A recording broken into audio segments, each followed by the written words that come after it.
I don't want to be right. What would Socrates say to that? It tickles my fancy. Oh, okay. Okay. Goosies. I don't have hair. Oof. You got Marcos. That's not. No, that's not. Wait. Yeah, That's true. You do got me. Get over here, Marcus. Let me look at you. They don't want it. Tobin and Leroy, ready to deploy. Had to hit it with a little journalism, but that was a decoy. Better have about me, boy. Okay, Leroy and Tobin, hold to the show, man. Still to the stars with the show, and till then his half moon open. Sometimes go taste like a snowman. No proof I'm alive by the motor. No proof. Like I always wanted him, I never hated him, I never traded him, and if I did, I never ever traded him. You know what is a star? Like another city, the driver's side floor. Just like a large, so many more. 10 in the more, never a bar. 8, 10 in the more, 2 to the P. Nothing to you, but it's something to me. Handsome as ever, and cute as can be. You can watch us on YouTube with view for free. Ay. This one time for the Twitch. Ay. This one time for the text. This one time for the phone line. Whole time wonder what they gonna do next. You know, I just wish you guys would stop the quibbling. Morning, everybody. Tobin and Leroy here with you. Leroy, what a party, man. What a party. Those hordes can cook. What a spread. What a spread. I flopped out of there like a walrus, dude. I had so many of those egg rolls. They're good, aren't they? Delicious. Hey, Those ribs. See, Tobin is a little numb to it because I make the ribs a lot. Yeah. No, those are the best ribs I ever tasted for sure. I perused the ribs, but I didn't want to go too hard in the paint with the ribs because I didn't want to like have napkins and whatnot, you know. So I did a little taste test, so I know that I touched the base, but then I basically stuck to wings and egg rolls, and delicious, Not a bad move. delicious. Which I needed because that game, it took a while to get cooking. Oh my goodness! I thought we were all going to be concussed and sleep by halftime. Yeah. Then Usher picked it up. The most exciting thing in the first half was the halftime show. Definitely. It wasn't football. But What about the reverse? But here's what I would say. We saw a Super Bowl like this before with Carolina and New England, where it was a stink fest. And then all of a sudden, football started getting played. Just got going. Got going. Do you think that Kyle Shanahan, like when he looks in the mirror today, do you think like he'll ever say to himself, man, maybe I should just run it? I think here's what sucks about football today. Everybody's trying to find more creative ways to run the football. So using, Deebo Samuel and Ray McLeod and all these other guys other than the MVP of the league, right? The offensive MVP. And even with Kansas City, like I'm not used to seeing football where you want to trick them running the football and you end up in 2nd and 14. Right. And it happens a lot. It happens with the Dolphins, with all these teams that run that style of offense side to side, where you try to get to the perimeter, right? You risk being 2nd and 14. I just don't understand, like, when you are the Chiefs and the game is on the line and you need a conversion, you give it to Patrick Mahomes. Patrick Mahomes is going to do Patrick Mahomes stuff and make stuff happen. And, like, you're going to go down with Brock Purdy running for his life? You're not going to give it to Christian McCaffrey? Right. That's strange. Right. For offensive guru, find ways to get him the ball. It's weird. He should get the ball in a number of different ways. And I'm not saying he has to have 25 carries, but he needs to touch the ball 20 plus times, however you deem fit. I just spent the entire night heckling Marcos about Brock Purdy, and I kind of felt bad how hard the paint I was going at Brock Purdy because he had a fine game. He had a great game, actually. Not a great game. Come down. He did have a great game. Hey, how about this? Yeah. This? Lost the parlay. Want to know why? Why? Because of your bum quarterback. What do you do? The over-under was 12.5 rushing yards. Oh, I know. He had 12. Oh, I know. He was running for his life. Too. Well, that's the tricky thing about rushing for quarterbacks. Yeah. Especially in like this game, because Patrick Mahomes and whatever, you could have a 20 or 30 yard gain, but your sack yards count against it. Yep. Yeah. True. Got to be you got to be careful with it. You got to be careful So with did it. Patrick Mahomes win the MVP? Yeah. Yeah, of course. It was Ridiculous. It was What did he put up totally last night? Like 400 300? plus? 400 plus? Yeah, because what did he No, didn't he rushed for a ridiculous amount Oh, too, you're talking didn't he? about the rush too, yeah. Makes sense. I know he threw for over 300. I No, know he he threw- threw a pick. You're just sitting here like hoping Brock. He kept trying to keep the Brock to the Rock thing alive the entire game. And I'm just like, It is alive. It is alive and well, dude. He did it. It was a nearly perfect Super Bowl for me. Brock Purdy did exactly what he needed to do to prove to all you bums that he is better than Tua. is he? Really? Yeah, for sure. I mean, first of all, he outperformed every time Tua was in a big game. Never once did this guy have the rating that Brock Purdy had. Can you say that about Brock Purdy against Baltimore? Detroit? Let's see. Let's go Against all the way Detroit? back. Detroit, they weren't very good. They got out of it. I tell you what, though, more yards than Tua's ever had in a clutch game, more touchdowns, less picks. Did you know Tua led the league in fumbles for quarterbacks? 13 of them bad boys. You know who doesn't turn the ball over? Brock Purdy. You know who turns it over more? Josh Allen.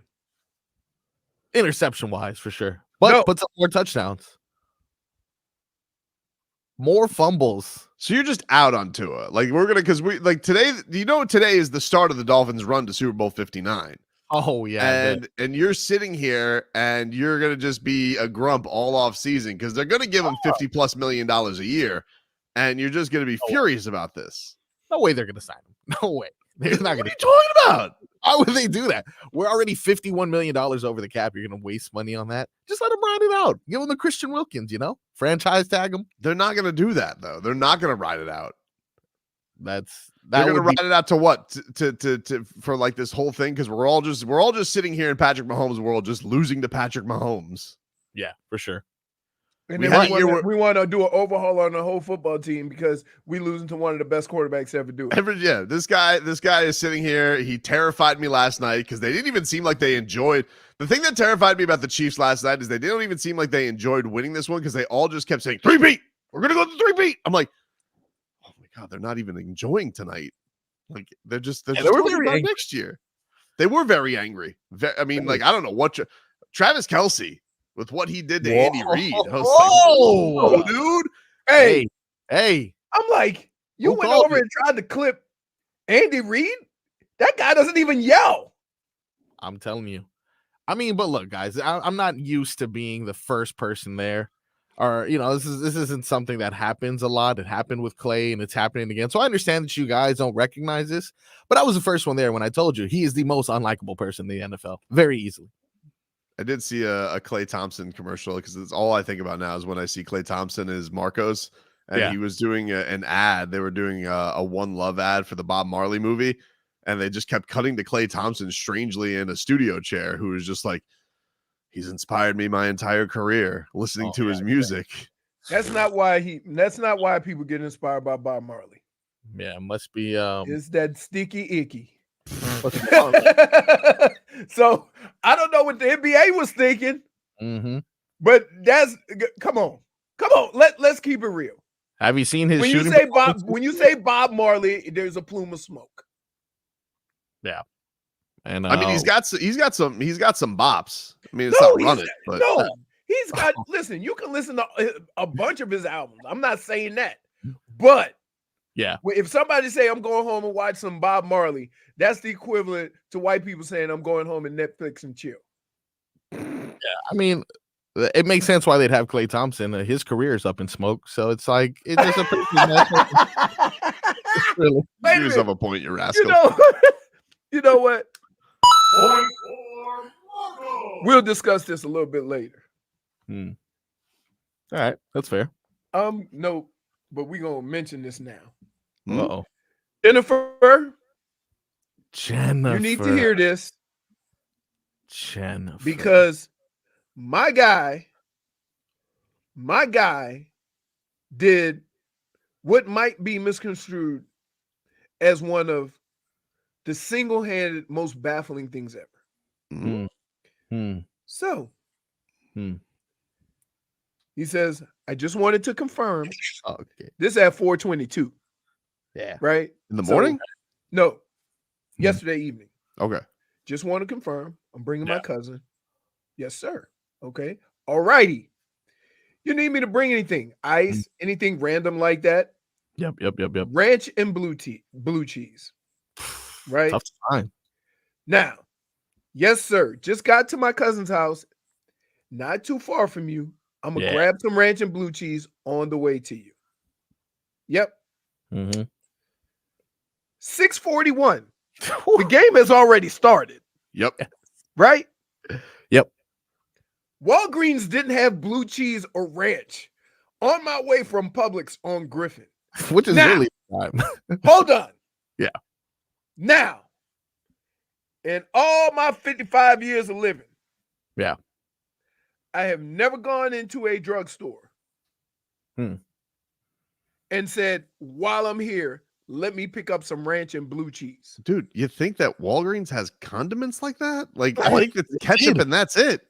No, they had ranch. They had light ranch, actually. That was the problem. They had only light ranch. What are we doing here? That's Walgreens! So apparently, these dressings were in such high demand, they were out of stock at Walgreens.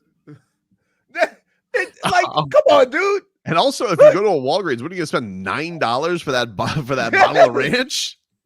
My problem is, as much as Leroy talks about the Publix that he goes to, I thought it was across the street. It was not. Yeah, it was a bit further than dude. I have 5 Publix within 2 miles of my house. Yeah. I really thought it was across the street for some reason.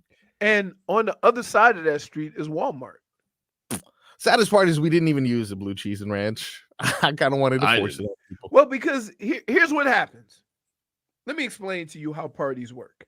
You put out your spread. You include all your fixings or whatever. You ask the question, anybody need anything? Right?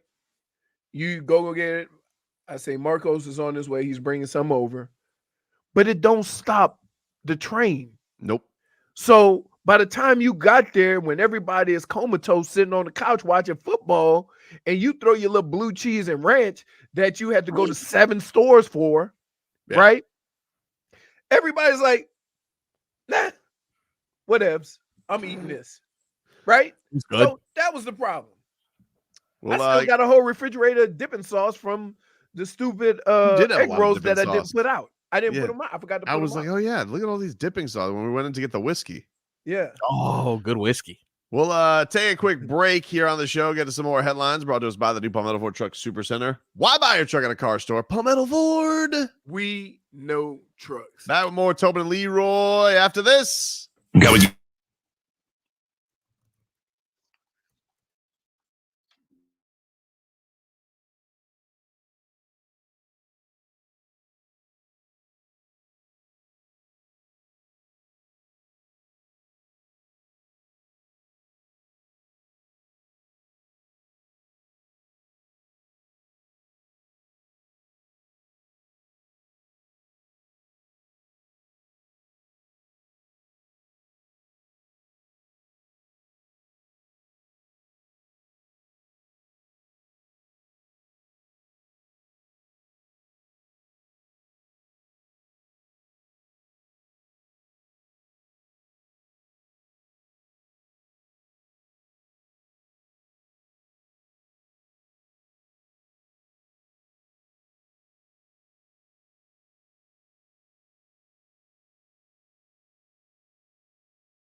mad love. So take a look what you've done. Cause baby, now we got bad blood. Hey, now we got Congratulations to Tay on her first Super Bowl championship.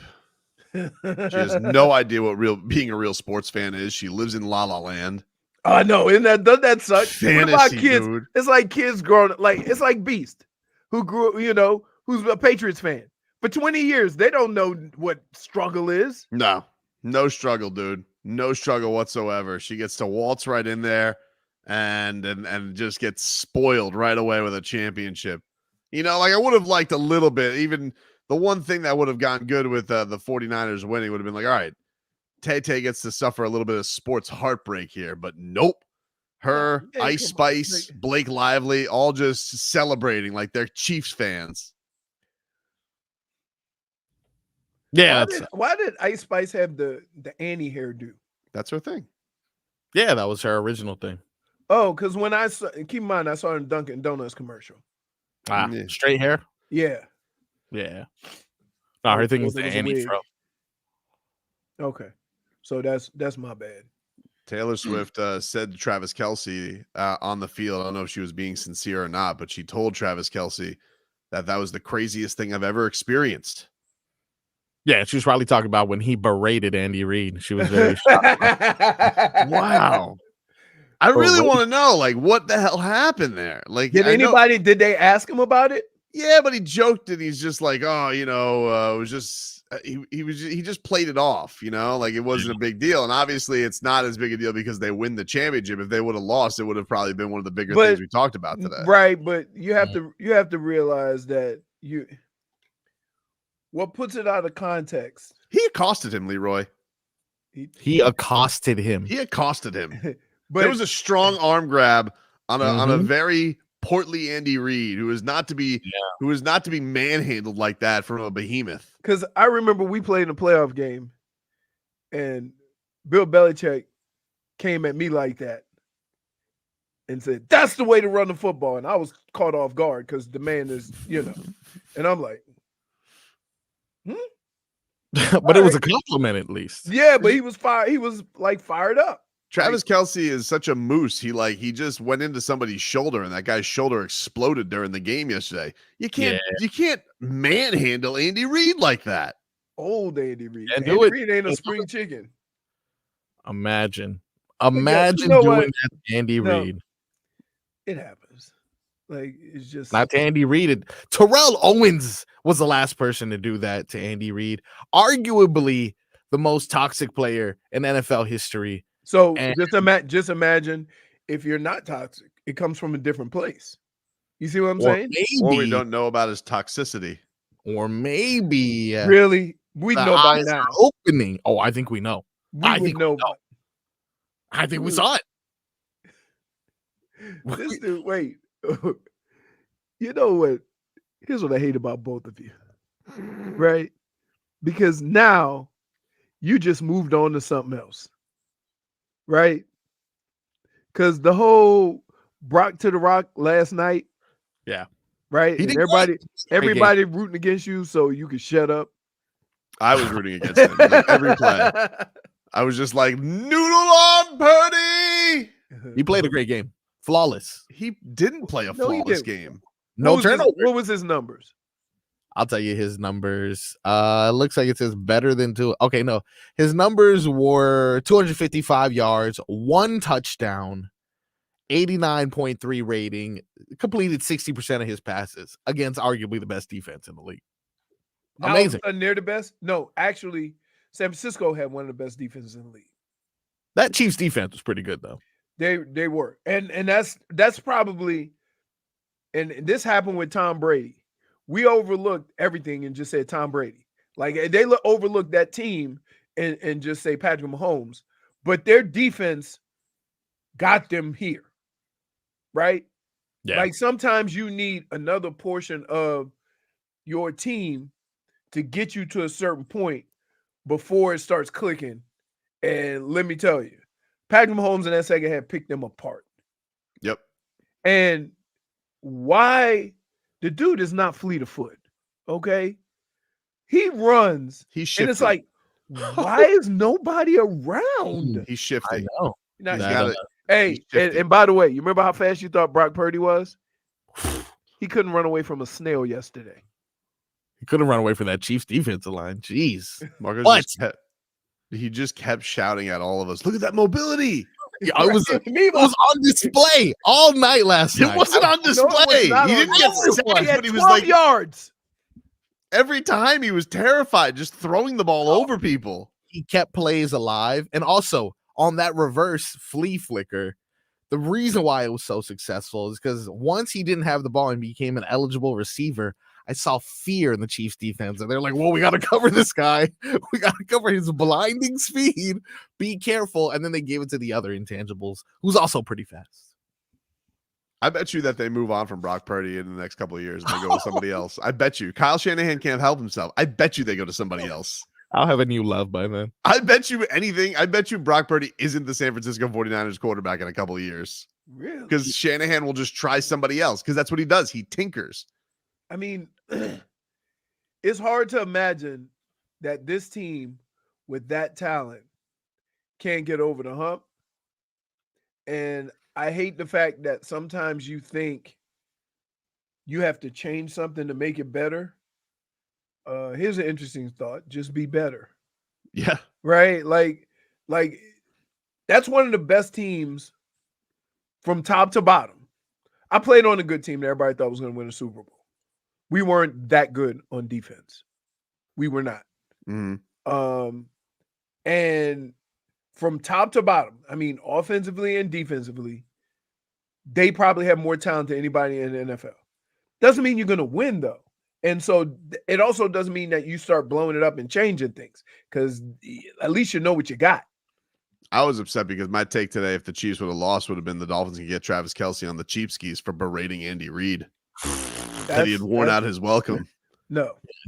I want an investigation. The thing about some coaches, though, is that you can say what you want about them, but if they're all about winning, then that's no big deal, right? It's about. It was much. It was a bit much, dude. It was a bit much. It caught everybody off guard. It caught a lot of people off guard. AJ Brown tweeted out, said, "If that was me, I would have been kicked out of the league." Absolutely. 100%. And you know him and Sirianni had beef. And Tyreek Hill goes, "But we know why, though, right?" Yeah. Intangibles. Okay. And Tay-Tay. See, like when you're intangibles, that's passion. Yeah. Yeah. That's Great. passion. Yep. If If you're not intangible, it's thuggery. Absolutely. If you're anyone Wait, that's else. what the Atlanta guy said. Yep.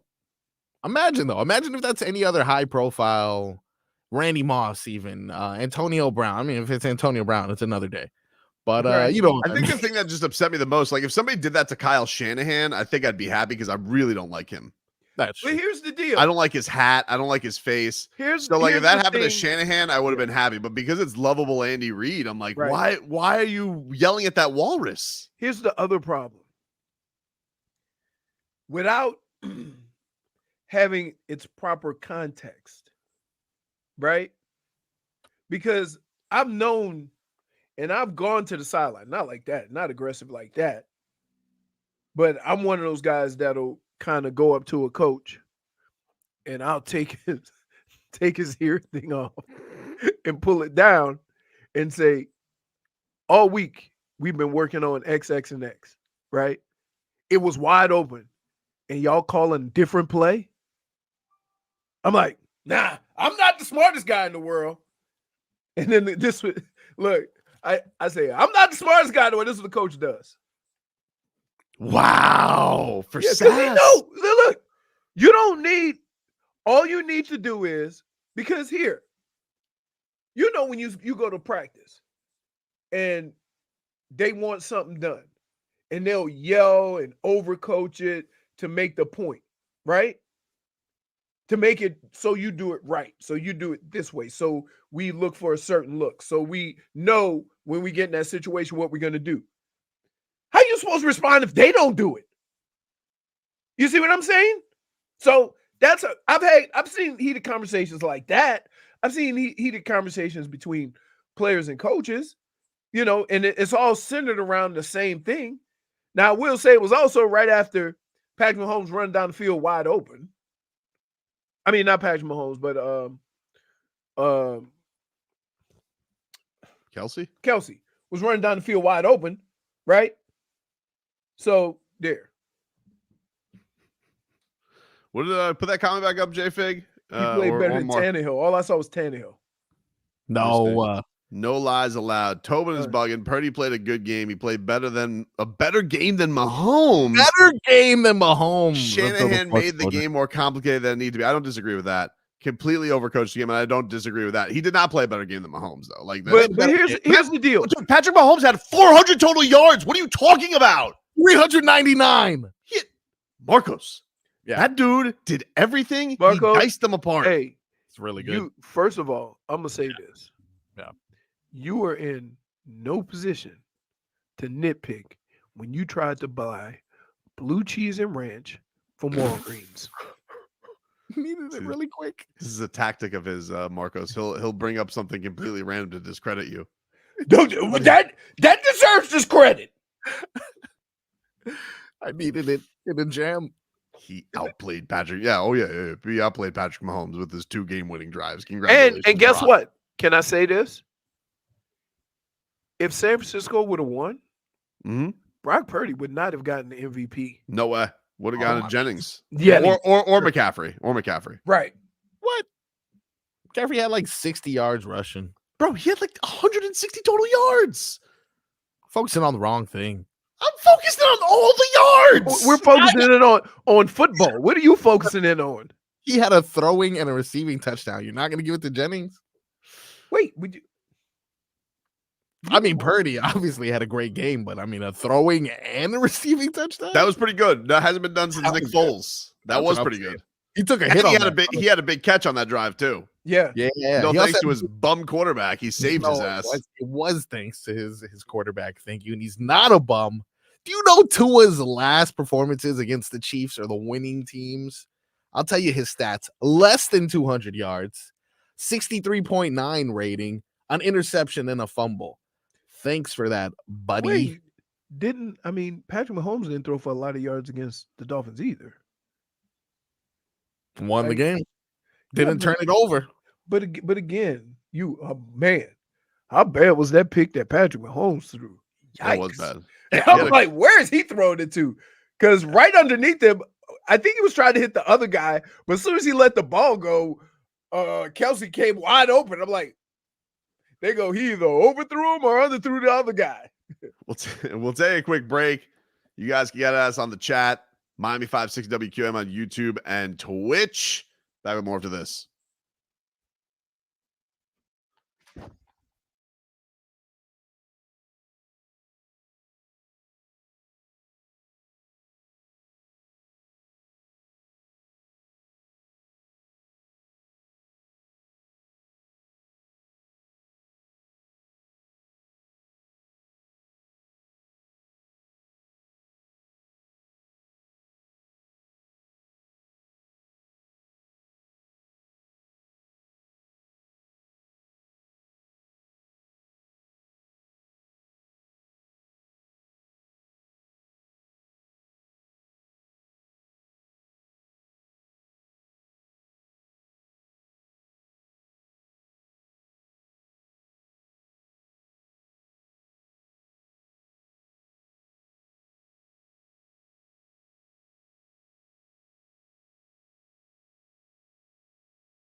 my gosh.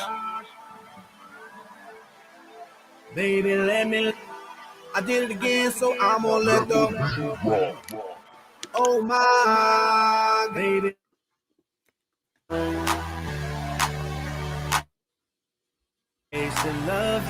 Welcome back, Tobin and Leroy. Great halftime show last night. Yeah, Let me so ask- the thing that got me, like, that caught me off guard, Yeah. right, is that both Jermaine Dupri and will.i.am walked in there looking like CeeLo. Hey, they was thick now. And I was like, whoa. But yeah, it was a first of all, I don't think people realize how deep that dude's catalog is, right? Because he could have went on. I know I do. Fast songs. Okay. But he was Chris Brown, idiot. But yeah, it was I liked it. I liked it. Very, very impressed by the dancing because like I'm 45. well, it's just like he was sweating, dude. Like he was just nonstop the entire time. Until he finally got like an outfit change by the middle of it because he sneaks down to get his comes out in roller skates. Dude sang a song on roller skates. Yep. Like, yeah. Can I ask you this? I didn't know this was a thing about what? Because when you come, this is all right. Go ahead. I'm scared. I didn't know this was a thing about Usher, but Alicia Keys, of course, does a performance, and people were liking Alicia Keys. However, seemed to be a little handsy with his boo. Handsy with his boo. Well. Not to worry. They do, like, come on, it's music. I don't know. But isn't she Swiss Beats? She's with Married to Swiss Beats. Married to Swiss Beats. They ain't got no. I don't know. They ain't, no. I think he's got a little handsy. Now. Here's the other thing people didn't realize. I knew this, okay? But if you ever saw how she's dressed in all of her videos, concerts, or whatever, she's usually wearing baggy clothes. That was the first time she was in something tight. So everybody's like, ooh, Alicia Keys. No, she's always been like that. That's not a surprise. So everybody relax. Bam Adebayo, who the Heat fans are all mad at today, he just tweeted out, Alicia Keys. Whoa. Yeah, because nobody realized she was, she had that thick lower half. If you guys were wondering if he's still worried about you guys because he shook hands with his friend Jason Tatum, he's not. He apparently was focused on Alicia Keys by the end of it. Yeah. People are people are all mad at Bam today because he didn't fight for Duncan Robinson's honor yesterday in a Heat game that was really fun. I mean, the Heat could have wilted away. They were down 15 in the third quarter. No Jimmy Butler, who has taken a leave of absence from the team. He had a family member die. What happened to did we have an update on our brand new point guard? That might be Scary Terra. I do not have an yeah. update on him yet. We are awaiting that, Leroy. I believe we will get that today. He's going to get an MRI, but it did not look good. Well, here's the couple of things. He almost like locked his leg out. So that means all the ligaments are in play. Mm-hmm. And he could have like a bone bruise. It would be worse, but bone bruise take forever, dude. Like, you saw me. I hobbled around for months. Yeah, well, it didn't look good. And then on top of that, JRich had his shoulder disconnected by Jaylen Brown and his thuggery because it was like immediately goes down in the Heat. It was a chippy game, no doubt. Bam hit Kristaps Porzingis, right in his Kristaps. And they pulled a Gogie because they called the foul on Porzingis. Bam gets an and one. He goes, right up there, dude. It's pretty amazing. Remember, Gogie lost a tooth and they called a foul on him, and he's like, but Timbo Slice says, of course, Tobin isn't going to be mad at his Paladrice. Look, I am not. The one thing I'm not mad at about him is I'm not mad at him for shaking hands with Jason Tatum after the game. He's friends with Jason Tatum. I don't know what to tell you guys. If you don't know that he's friends with Jason Tatum and very close with Jason Tatum, then you just haven't been paying attention. But him not going and fighting for Duncan Robinson and not getting into Jaylen Brown's face. If you guys didn't see the game yesterday, you weren't into the Heat. So basically, here's what happened. Duncan Robinson and Jaylen Brown get tied up over by the floor seats on the Celtics end. Duncan Robinson then has his arms up like this, like, trying to get them free. And Jaylen Brown yanks him down, basically like yanks down his shoulder and throws him into the stands. And they called a foul on Duncan Robinson, but then they called a technical foul. They call a technical foul on Jaylen Brown. Then they go to review it, and Jaylen Brown is called for a flagrant foul. Right. So it was a big time review. It was a completely dirty play by Jaylen Brown. There's no question about it. And Duncan Robinson was still pissed about it, but everybody was mad because nobody on the Heat really stepped up for Duncan Robinson. There was no melee. There really wasn't any back and forth between anybody but Jaylen Brown and Duncan Robinson. I hate this conversation, and here's why. And you fans who have a problem with it, y'all need to kick the sharpest of rocks, right? But here's why. Because if they would have went over there and then got double teched and eliminated the Jaylen Brown tech, somebody would have been in the chat saying these words. You got to be smarter. You were going to get the ball in free shots. Yeah. And so now that it happened that way, and that kind of started the little comeback. It did. Like the basketball, it was an emotional lift for the Miami Heat. Like that's the thing. I'm confused because everybody's like, well, this is why they miss Udonis Haslem, which is hilarious because everybody was complaining that he had a roster spot for the last, 7 years. And now everybody wants the Heat to have a fighter. They want to have the enforcer. There's times, okay, especially here. If you're down big, the last thing you want to do is get in a fight. Because then everybody's going to say, hey, man, you're getting your ass kicked. Why are you fighting? Okay? So the fact that you're complaining about what ended up turning the game around because everybody kept their poise and let Jaylen Brown use thuggery, right? Then, you can't have it both ways. Because if Bam goes over there, anybody goes over there, and then they get into it, because if Bam goes over there, then somebody got to come over from they bench. Then you start doing, then something could happen again. And if you have double technicals, guess what? Nothing. JBM Heat says, I don't know what the hell you want.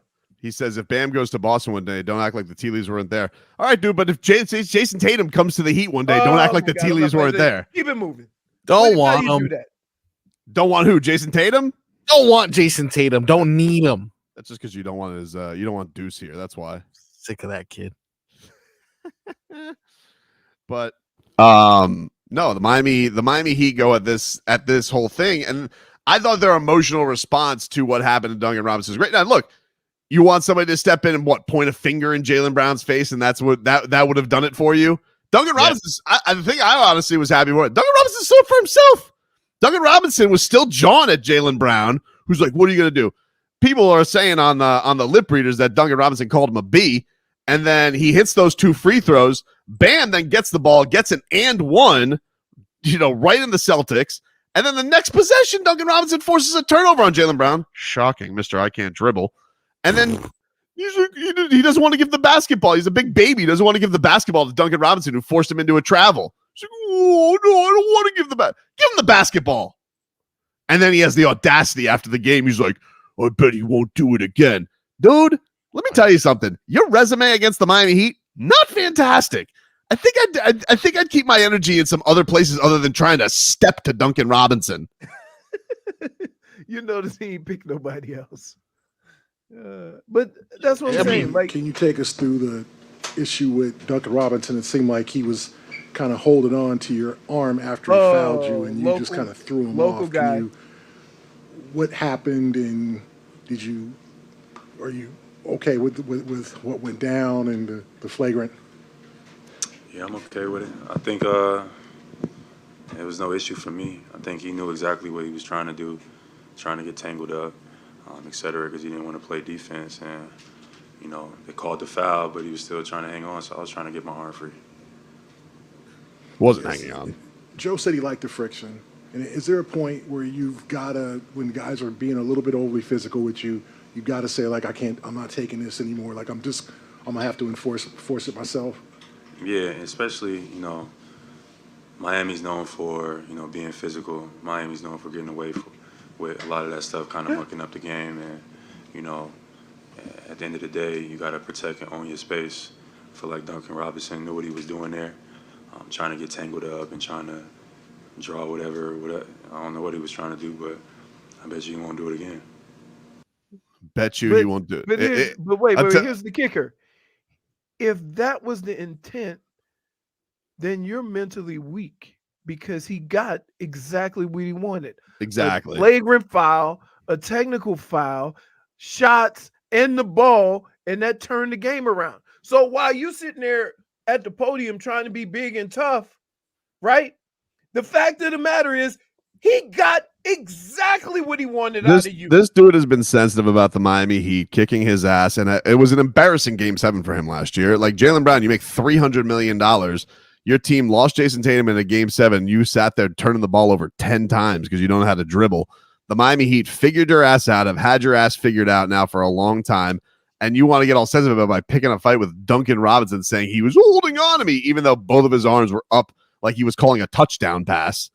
And it's silly to me. Now, for the Heat fans that are mad at Bam Adebayo because he doesn't crack, Jaylen Brown in the face, hey guys, I don't want to tell you, like, he's not Udonis Haslem. Like, few people are. Udonis Haslem comes from a different era. And also, by the way, as Leroy has alluded, you can't lose Bam Adebayo yesterday in a game like that. Right. Like, you already don't have Jimmy. You already don't have Terry Rozier. You want Bam to get either you want the technical foul to get nullified, or you want Bam to get kicked out. I'm sure he's going to get a call from UD, and UD's going to be like, you need to be better than that. But like, Duncan Robinson stood up for himself. They had a great response to it. I find this to be a weird conversation. Here's the problem. What are you saying, Marcos? What's wrong with you?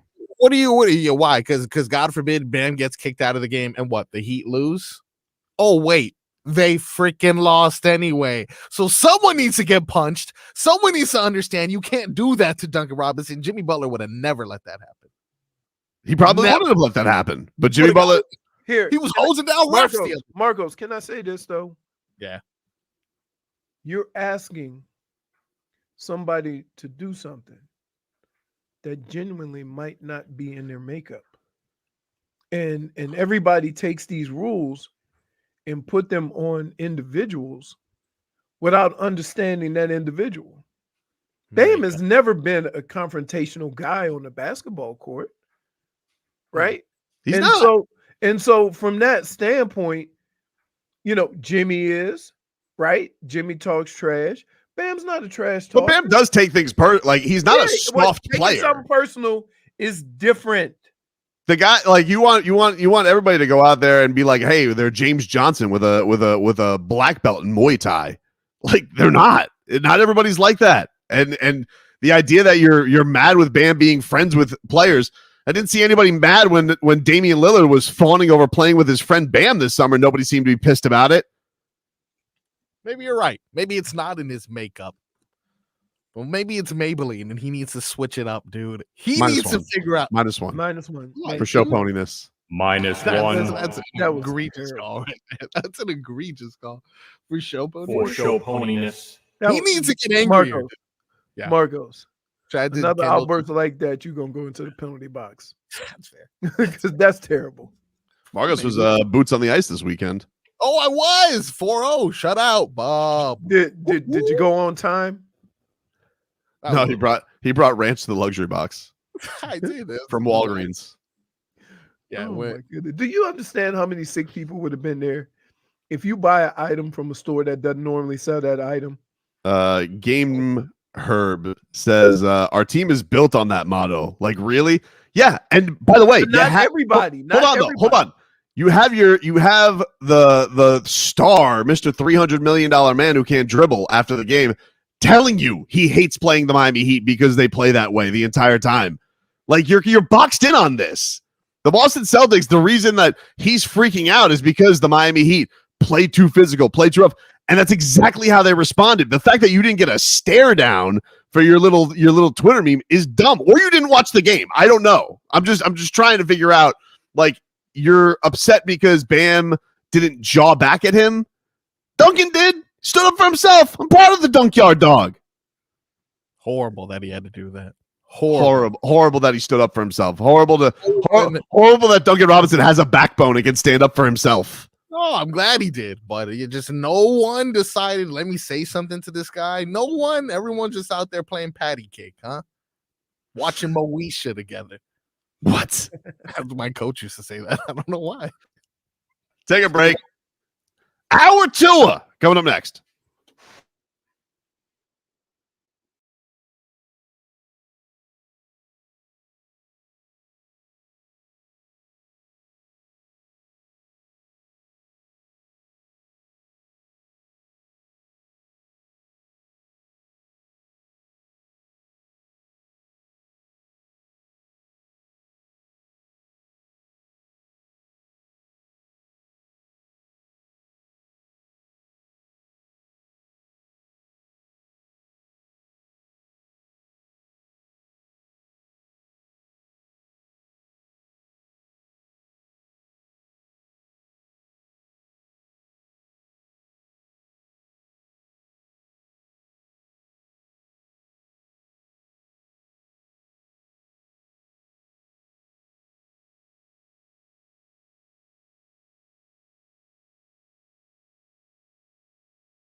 It's time for our Tua.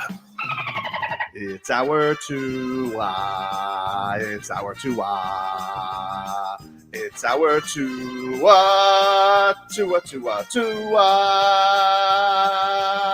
Tonga Vailoa. Not Tua Tagovailoa. A for effort. Dolphins quarterback. Tua. It's our Tua. It's our Tua. Tua. Tua, Tua, Tua. Tua, Tua, Tua. Can go to hell. Tua Tonga Vailoa. Dolphins quarterback. Daddy loves you guys. Our Tua with Tobin and Leroy. Check the history of Hour 2 of the program, ladies and gentlemen. Tobin and Leroy here with you, 560 WQAM. Take you up until 2 o'clock here on the program. Super Bowl last night. Chiefs are champs again. Let's get to our headlines brought to us by the new Palmetto Ford Truck Super Center. Why buy your truck at a car store? Palmetto Ford. no trucks. Chiefs win 25-22 in overtime. Patrick Mahomes wins the MVP. You don't even get the score right. 25-22. 26. It says 25 on ESPN. Oh, because they didn't shoot the extra, or they didn't kick the extra. Was it 25? That's what it says on ESPN. Oh, it's 25. You know what? I know why it's 25 because the over was 47.5.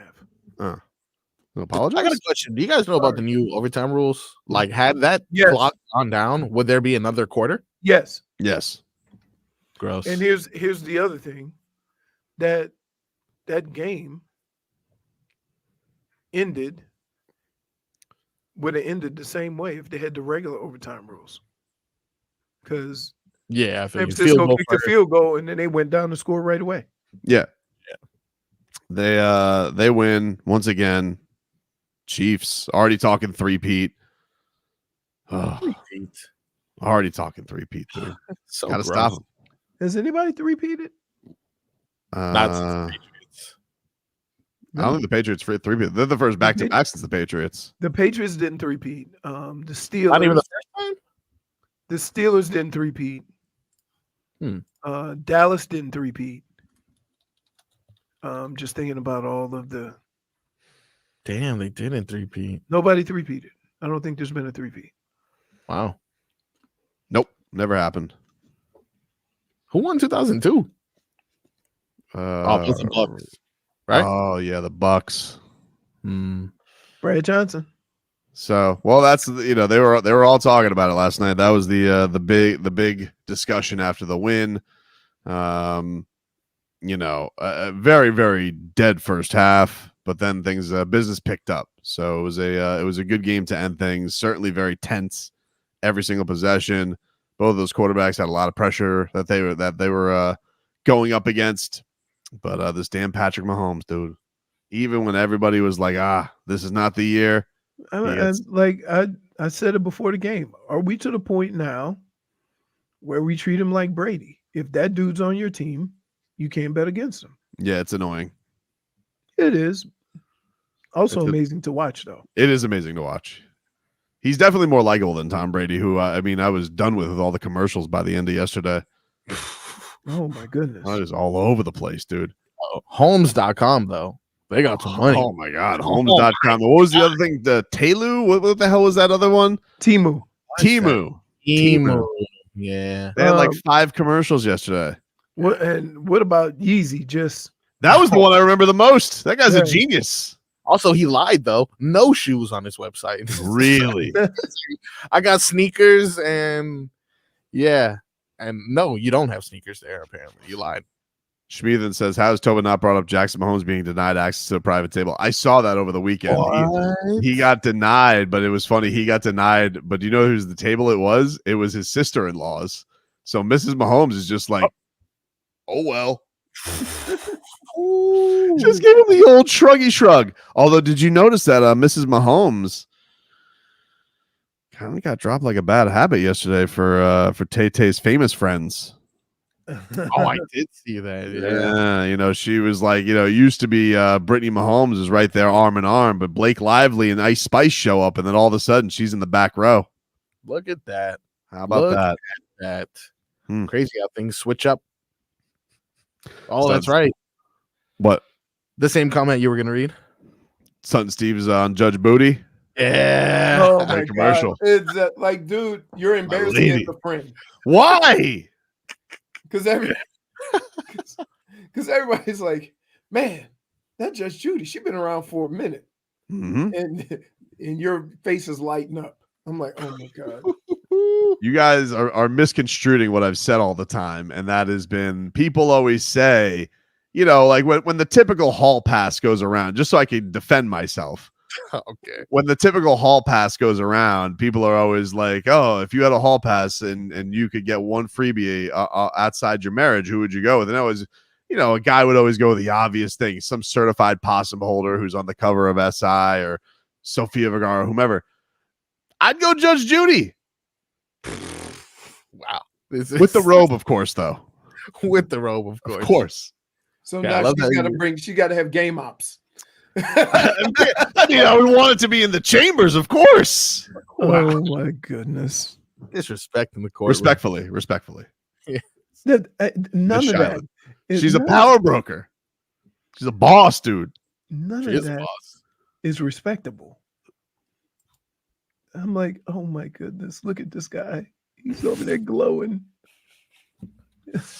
When does that show start? Judge Beauty. I would love it if Judge Judy just started judging people on their looks.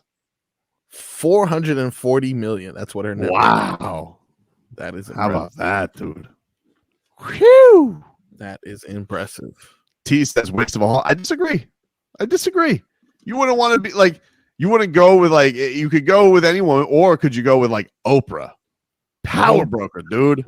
Wow. Wow. You like them wealthy. Oh, yeah.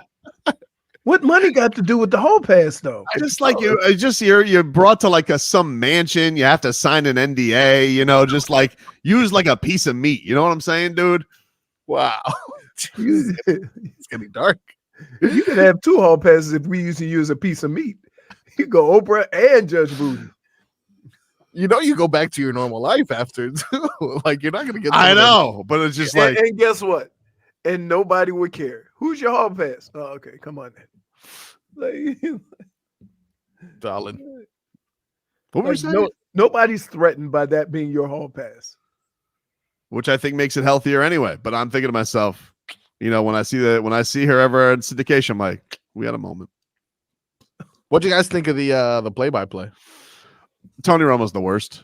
Only 2 mentions of Josh Allen the whole game. I was impressed. Did you like he legitimately ruined? I think Jim Nantz hates him. Like he legitimately ruined the final call of the game because he was just like, oh Jim, and what do we got here? It was funny because he went like from not caring at all because he's just like, oh Jim, got to get to your best players. I'm like, wow, how about that? Thanks, Tony. And then, like, all of a sudden, once it got down to like the last 2 possessions, he had too much to think about because he's like, "Oh, this could go this way, Jim, and we could go this position, and then you could go flea flicker here, you could go misdirection, and we're in the Michael Jordan era." Michael Jordan. What are you talking about, dude? He was just saying things. He was just saying things, you know, just crazy. Things. As a guy who sometimes says things, he was just saying things out there. Javon Holland, as Waddle points out, he called him out. He said he wanted a sub. He wanted Greg Olsen to come in, give the hot tag to replace him at halftime. Olsen's good.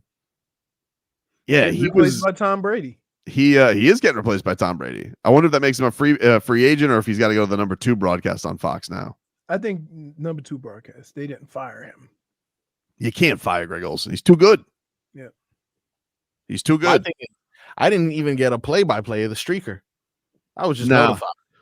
I was surprised they even mentioned it. And Jim Nantz is like, oh, look at that streaker. Harlan, though. At the Super Bowl, he going to get locked up pretty good. Yeah. Oh, they took him away, dude, in cuffs. Yeah. Were there 2 of them, though? No clue.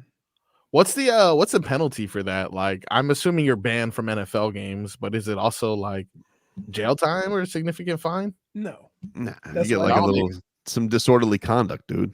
What? Yeah. Oh, okay.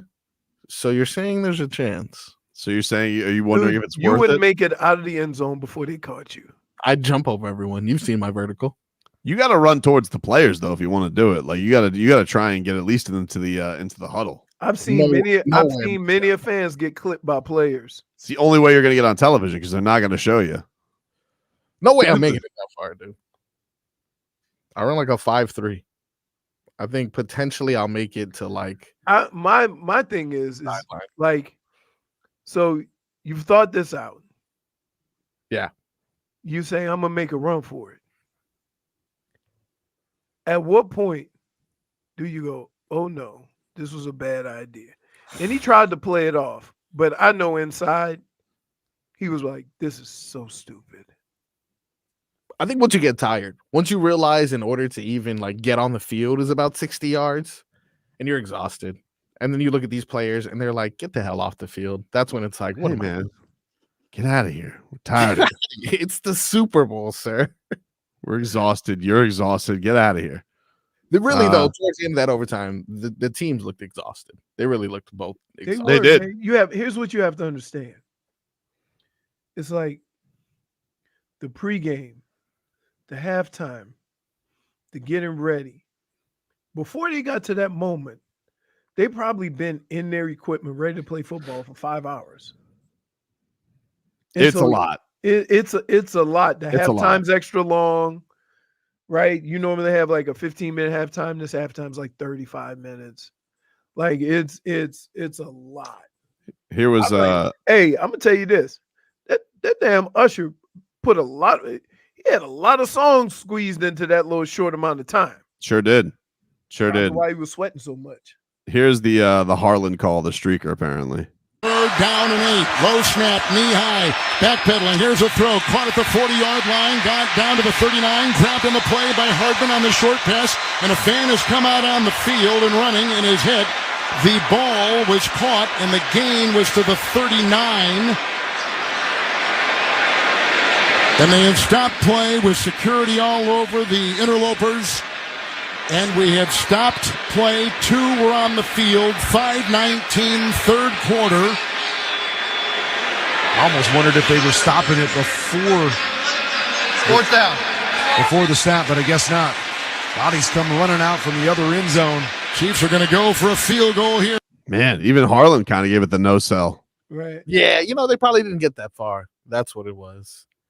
Seemed like, it was like, man, it's happening. And you know, when a streaker runs on the field, all those cops or those rented cops have the authority to be super cop. What the hell is an interloper?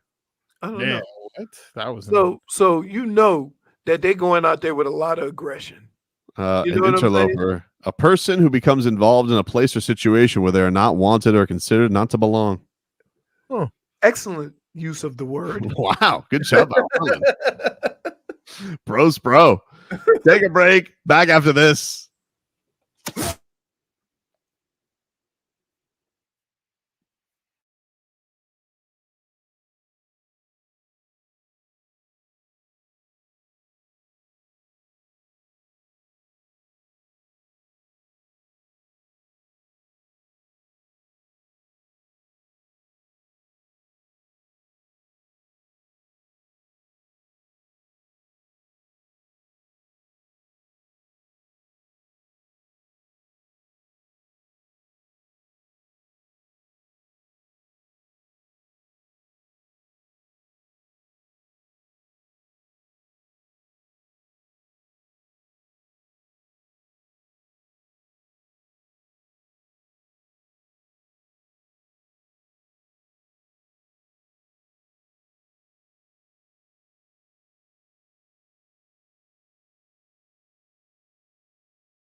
Welcome back, you rascals. Leroy.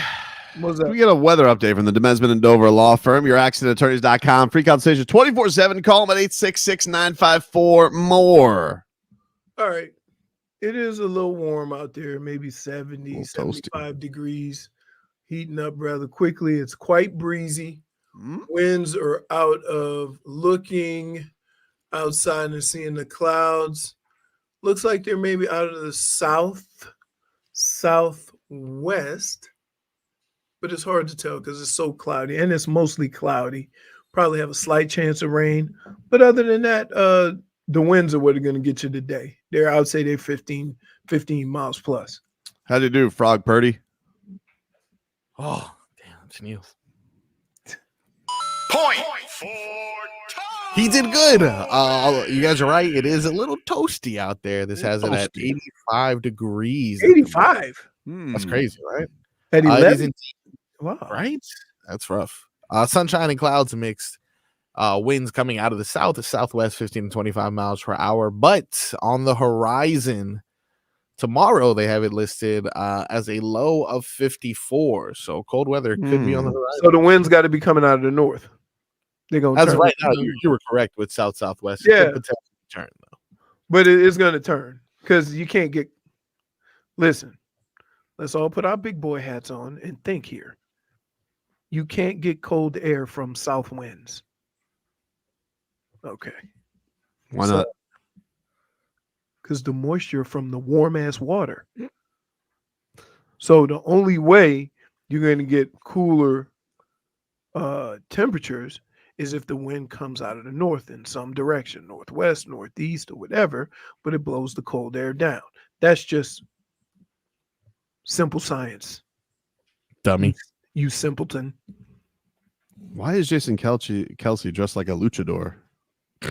Okay. I can't be the only one that's had enough of these guys. I cannot be the only one. Just the entire family tree?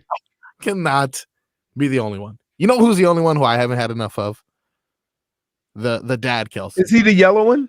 Yeah, he's dressed in the Chiefs luchador mask. Next to Marshmallow. I didn't know that's what it was called. Yeah, it's like the Mexican wrestling. Remember, there was a little guy who was when we went to micro wrestling. He was Toro or Torito. He was dressed like the little bull. He was motorboating all the women. I lost all knowledge of what was going on in that ring when dude called me Evander Holyfield. Oh, you remember the motorboater? Oh yeah, you can get away with that. Oh yeah. It's he was taking big time advantage of being a little person. Absolutely. So Marcos, I just want you to know, dude, like it's a noble thing that you're trying to do here, where you just want to point that you don't want the Dolphins to pay Tua yet. But did you see the report that came out of NFL Network this weekend? No, I did not. You can inform me. All right, so they did this whole breakdown of all the QBs. It was Ian Rapoport, Tom Pelissero, and Mike Garofalo. So they're three insiders, broke down all the possible QB controversies that there may be, or QB issues that are there for the team. And this is what they write about Tua. All right. Miami picked up Tua Tagovailoa's fifth-year option last spring, logging him in at just over $23 million for 2024. Now it's time for a contract extension. Tagovailoa told reporters at the Pro Bowl games that he believes that it will happen. Dolphins GM Chris Greer said that, quote, the goal is to have him here long-term and play at a high level. Indications are both sides would like to get a deal done quickly this offseason so that it's not a storyline that hangs over training camp or the regular season, but it might not be easy to negotiate, and it definitely won't be cheap. Tagovailoa just set career highs in passing yards, touchdowns, and completion percentage while starting all 17 games. Notable durability for a player who had missed significant time in previous years, including with concussion issues in 2022. With the salary cap continuing to rise, Tagovailoa now has a strong case to push for a contract at or above Joe Burrow's top of market $55 million per season. Wow. They forgot two career highs when mentioning stats, though. Career high in fumbles and career high in interceptions as well. Don't forget about that. Well, that's also Josh Allen. I got the bum. By the way, like it's very. I'm just letting you know, like they're putting it out there that this like Tua is going to probably make the most money a quarterback's ever made. Which is this is what we're talking about, guys. That's the way it works. That's the way it works. So, dude, like, I want Dolphin fans. Like I think Dolphin fans are under the impression that like Tua is going to have some like bargain deal where he's making like $30 million a year, and that's not going to happen. Shouldn't he though? Shouldn't he have that? He's completed one season. Literally one season. Lamar Jackson just got 52 a year. He just completed one season. 2 MVP seasons though. But the year before that, before he got the deal, it was not an MVP season. He played 11 games. I mean, and that's what I feel we should do. He bet on himself and he won. So here you go. Flacco did it. Other people have done it. You do realize here, Marcos. Yeah. If I can put this out there, you do realize if he's going to get 50 to 55 million, if he goes out and balls out and has a similar season that he had last year, might be the number 60. is going to push 60. It might be 60 the next year, dude. Do you not? Everybody always says, wait. Or you just want him in show me mode. Like, show me you're worth 60. Yeah. Is that what you want? If he earns 60 million a year, then isn't that a win-win? Isn't that like, all right, well, I got to pay an extra $5 million, but hey, he took us to the Super Bowl. You can get another player. I mean, I just feel like if he earns it, if he makes me feel like, here you go, I have to give you this money, you completely earned it without a doubt. That's a win for the Dolphins. Okay, look. Yeah, but if you who there's only about 4 or 5 guys who earned it. You know, like you say, like all the other guys are in the same boat Tua was when he got drafted. You think somebody? Wait, you just gave Lamar Jackson $52 million a year, right? Yep. He's got 2 playoff wins. So if that were Tua, you'd be saying that. Why aren't you saying that about Lamar Jackson? And I'm not saying that Lamar Jackson's not great. But what I am saying is this. That's what it costs for a quarterback. When's Mahomes taken back to the table? Well, here's the thing. They already redid his contract. When does he go back and say, redo it again? Redo it again. You guys got more money, don't you? But that's the point. We're sitting here making it sound like, oh, he needs to do this, isn't it? So you say you'd feel comfortable with giving him $50 million if he wins a Super Bowl. These are the quarterbacks right now, Marcos. This is the top 5 quarterbacks average per year. All right. You have Russell Wilson, $49 million. Wait, throw that out. How did that even happen? All right, I'll throw it out. Kyler Murray, $46 million. How is this happening? Tied with Deshaun Watson. Okay. All these guys, by the way, their average is over Patrick Mahomes right now. Jalen Hurts, $51 million. Lamar Jackson, $52 million. Justin Herbert, $52.5 million. And Joe Burrow, $55 million. Can I ask you this, Marcos? Yikes. Yeah. You think Justin Herbert's a better quarterback than Tua? Not at all. Okay. Or mobile. Not a better quarterback. No. Okay. So there you have it. So the starting point is $52 million. Right? That's next year's problem. You think you think Tua's better than Murray? Yes. Okay. Although I thought you loved mobility.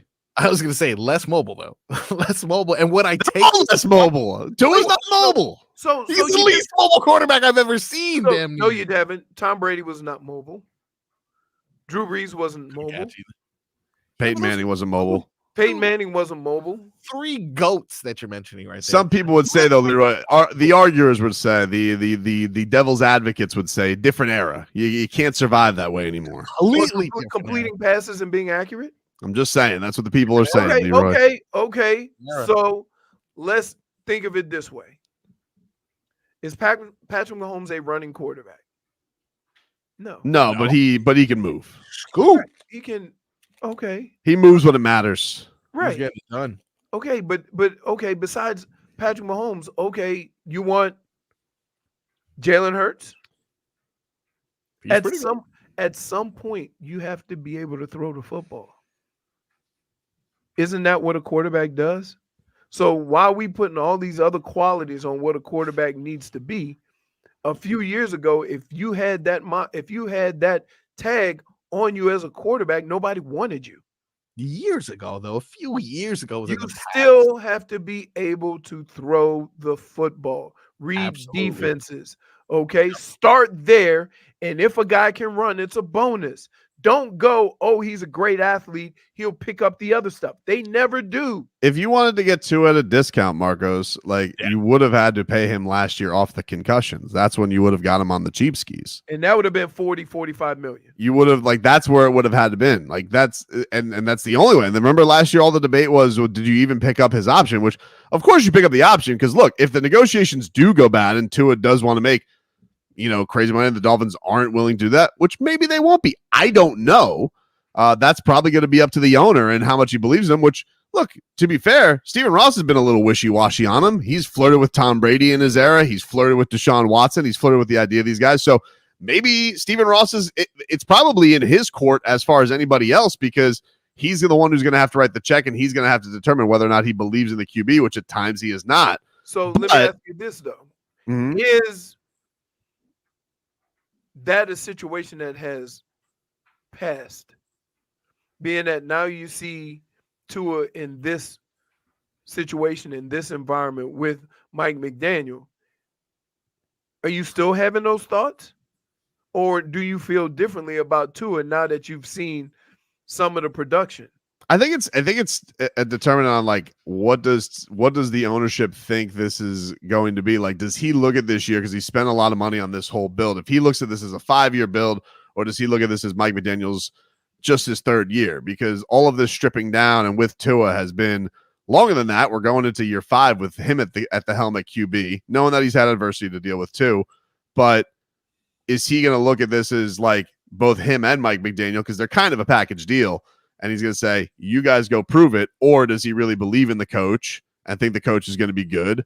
And if the coach is going to be here, I think the coach does believe in the quarterback, and he probably is going to pay his quarterback. Right. I just think the only problem that I've had with Mike McDaniel is every game they start off pretty good. They're in there at halftime. The better teams go in and make adjustments, and you have no answer.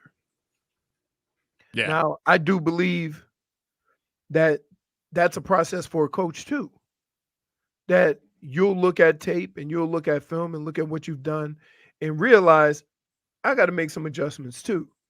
But to sit here and say that a guy who's in his 2nd year, who's done something that nobody's done in 20 years, go to back-to-back playoffs, and to look at a quarterback that's produced the way he has and think that there's something out there better, that's what I would challenge everybody on. It's not, have you won the Super Bowl? No.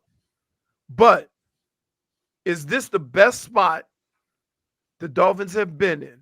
Well, in more than 20 years. I'll tell you one thing that was very noticeable about yesterday. I mean, we're spending so much time on these quarterbacks, and there's one guy who's thumping everybody over the head with it. But both of those teams had something that really mattered a lot in that game yesterday, and the Dolphins, by the end of the season, the entire front 7 of their team was obliterated. Right. And so you really haven't gotten the true look of what that is going to be and how they can, attack teams truly, because 40-year-olds playing for them on last legs when they got their chance against Mahomes. The other thing is you also they had their own mistake. I just want to say they made their own mistake. They made their own bed by screwing up by the end of the year with the Tennessee loss and all that stuff. So they put themselves in that position. So I'm not leaving it as a pure out for them, but it's part of the whole picture. That's it. But don't you have to be? And I think a lot of times we look at situations and we make it fit what we want our narrative to be.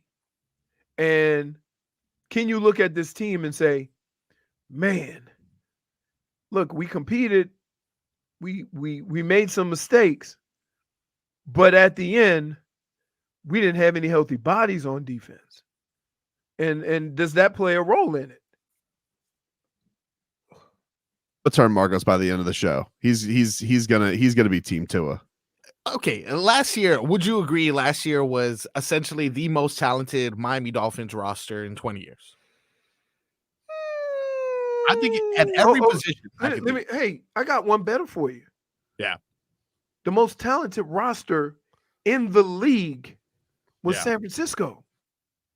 Okay, but I'm just they saying. Didn't win. Or the Ravens. They made Or it the far. Ravens. Or the Ravens. Ravens supposed to be, when they win and beat San Francisco and start running up through people, Lamar Jackson's finally going to get his first Super Bowl. And then he didn't.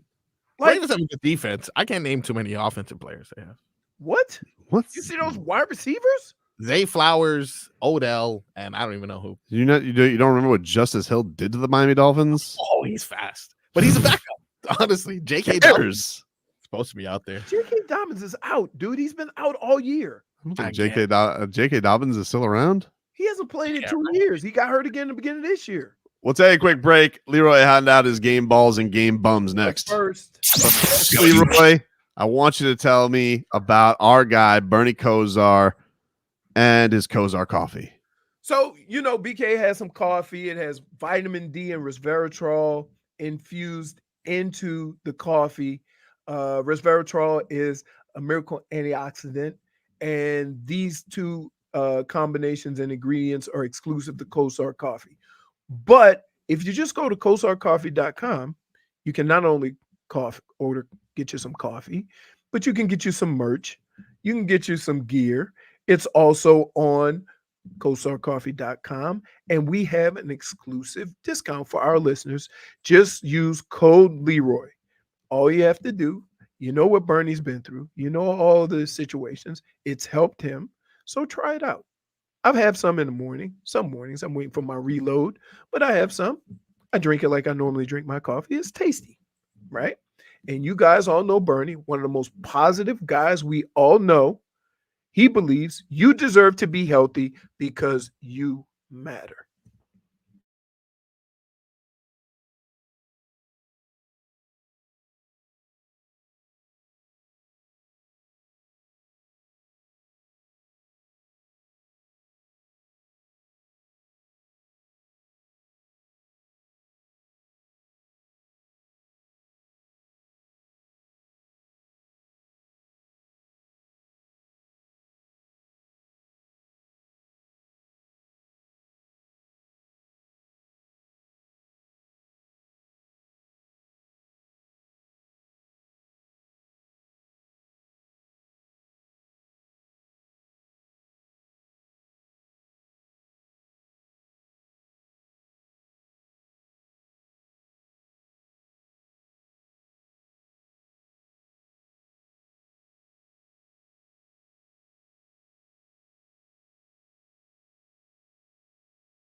Bum, bum, bum, bum, bum, bum, bum, bum, bum, bum, bum, bum, bum. This guy's a ball. Oh, baby. Welcome back, everybody. It's Tobin and Leroy here with you, 560 WQAM. Take your ass up until 2 o'clock here on the program. Got a little cat talk coming on up. But first, Leroy Horde, it is time for you to hand out your game balls and game bums. Bum. So, my game ball is going to go to the Kansas City Chiefs. Well done. Back to back. You got the best quarterback on the planet. And mysteriously, halfway or 3/4 through the season, your receivers decided to catch the football, which is amazing because that usually plagues you all year, right? So kudos to them. Good for Andy Reid. Very nice dude, right? He's now got 3 Super Bowl championships. And we can start talking about Andy Reid. Don't sleep now, but Andy Reid could put on a nice little run as long as he got Patrick Mahomes. A nice little run chasing Bill Belichick and Don Shula. How many's away from Don Shula? He's got, I think, is he over 300? I don't know. I think he's right around 300. I'm not sure. Andy Reid has 258 career wins. No, that's 10 years almost. So I take that back. But he also wins 13 games a year, which is crazy. Not this year. And they won the Super Bowl. Go figure. My game bum. I don't know if you guys saw what happened to Dre Greenlaw. No. Oh, the guy who tore his Achilles? He was hyping himself up to go into the field. Yeah. Pushed off, his Achilles snapped. So we were wondering if that guy was hurt from the previous play. In actuality, he was hurt from hyping himself up to run. He was jumping up and down and went onto the field and his Achilles snapped. That's not my game bum. My game bum is the cart that they came and got him in, that they jammed this giant of a man in the front seat while 2 guys casually sat on the back part of it, stretched out and chit-chatted with each other. You got to see a picture of this cart. It was crazy. He was folded up in the cart. It was crazy. It was crazy. It was like it was what was wrong with him. It was like the clown car bit. Yes. He looked like in Avengers when they went to go get Thor. And they had the Hulk in the back of that pickup. Yeah, this guy blew his Achilles out and he's just sitting in no comfort whatsoever while 2 random dudes are in the back dapping each other up, chit-chatting. Yeah, first of all, they bring the card out, right? And it's like they bring the card out. The thing is going very slow. Right. I'm like, this thing doesn't have any giddy up to it at all. But then on top of it, why did they stick him there? I don't know. Made no sense. No sense. No sense whatsoever. So he was sitting there, and I was wondering, well, what could be wrong with him? Right? What could be wrong with him? He blew out his Achilles, and he was sitting like he had to use his Achilles, sitting in that little cart. Yeah, they gave him they crunched his ass in there. Look at the 2 guys sitting in the back. Get your little ass up, Mr. Credential guy. Why didn't they put him in the back? I don't know. And he got all of his equipment on. I didn't get that at all. Is that a normal? Wait, look at the guy trying to do armbar, trying to keep his big ass in. Why don't you just put him in the back? He's not only has the helmet the shoulder pad. Maybe like he thought was hoping. Did he hope he wasn't coming out of the game? No, Like I don't here's what understand. I'm gonna tell you what happened. Right? They were probably thinking, it's two of us. We both can't fit in the front. And you can't fit in the back with one of us. So why don't you just get in the front? It's a short ride. Or why don't one of you guys walk? I Yeah. grew up with brothers, so I know exactly what that was.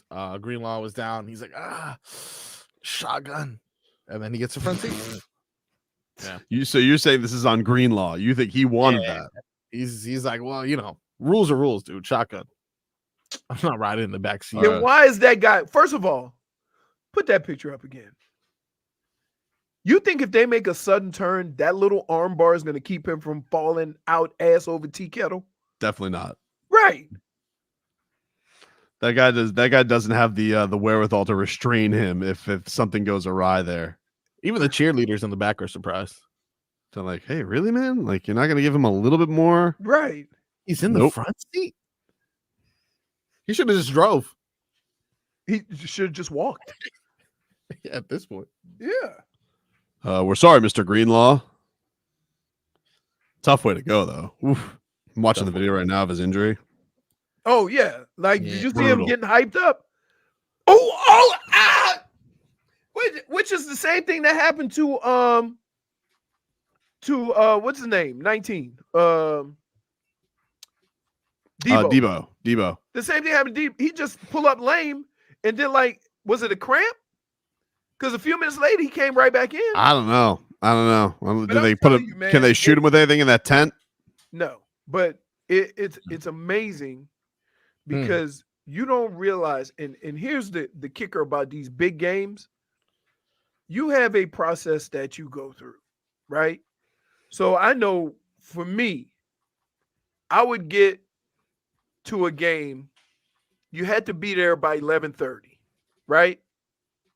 Now, on the bus, when you're on road, you get there a few minutes early because the bus might leave at 9:30 and 10, right? Depending on how far you are. So you get there a little bit earlier, but everybody's there at the same time. So that's why you got to get there a little earlier. Home games, I would get there about 11:15, put my stuff on. We would go into the field, like running backs, do some stuff there, then come back in, put all of our stuff on, and then go do pregame at 12. And it lasts for 20, 25 minutes, stretch or whatever. During these games, right? First of all, you're getting to the game 3 hours beforehand, right? So instead of the bus is getting you there at 9:30 or 10:30 and 11 or 9:30 and 10, you're getting there extra early because of traffic or what have you. Yeah, that Vegas so traffic's then brutal. you start putting your stuff on, then you go out on the field, and then the pregame's a little bit longer. Then you go inside and you're getting all hyped up, and then the pregame is really long with all the songs and stuff like that, and then the game starts. And you've already been in your equipment for the same amount of time as you would for a whole game. Then you go back into halftime. Halftime's extended. So the hardest thing to do in these moments is just not to burn out, either burn out electrolytes, overwork yourself or whatever. So I could see a lot of times where guys cramp up, especially if you're a warm weather place, right? So I don't know what the temperature is inside. I'm guessing it's pretty comfortable, but still, you've been hanging out all week in Vegas. So yeah, man. I thought he had a cramp when I saw it, because you don't pull up limp like that and then come out and run. You know what I mean? You just don't. That is our game balls and game bums. Get you caught up with your headlines, plus a cat shutout. Back after this.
All right, welcome back, everybody. Tobin and Leroy here with you. Let's get some cat talk here, brought to us by our friends over at Celsius. Hockey fans, don't sit this one out when it's game time. Make Celsius a part of your plan. Get that energy up. Game day is fueled by Celsius Essential Energy Drinks, the official energy drink of your Florida Panthers. I got mine in the freezer. Marcos was boots on the ice this past weekend. He had the old frog box. What was your experience like, Marcos, at Amerant Bank Arena on Saturday? It was amazing. It was Vamos Gatos night. So a lot of Latin culture and Latin love, and it was a lot of my family members' first time at a hockey game. So, so they were cold. It was a little bit colder than they're used to. But I had the little cold-blooded tadpole all bundled up. Hey, so that was the first thing I noticed when I went to a hockey game. Keep in mind, the arena I went, because Michigan hockey, right? It's smaller. It only seats 10,000 people. Mm-hmm. And so I go in there and I'm like, holy smokes, it's cold in here. It was a 4-0 win over the Avalanche. Surprise, surprise, Sam Reinhart. He scores again. Barkey, he had a goal. But the story was my guy, Sergei Bobrovsky. 35 save shutout. And I'm so happy for this man. Much maligned by the fan base who was rats off a ship on him at one point. Now he sits there in the midst of the Panthers having one of their best regular seasons, and he sits there and they're chanting for him, Bobby, Bobby. And you could tell he got the goosies. Here was Bally Sports, Florida, where he did his interview with Katie Engelson after the game. Okay, you heard the Bobby chants, an impressive 4-0 win over the Colorado Avalanche. What was your mindset those 60 minutes? Yeah, I thought guys put together a hell of a performance in front of me. They played a hard gap game. They didn't give anything to opponents, and it was a really good opponent too. So it's a big win. We keep building. What kind of statement do you feel like your team made tonight, considering the Avalanche are the top scoring offense in the National Hockey League? Yeah, exactly. As you said, so we continue to prove that we are a good defensive team and good offensive team. So we keep building. And also, thank you, fans, for the support, for the unbelievable support. It's so much fun to play here.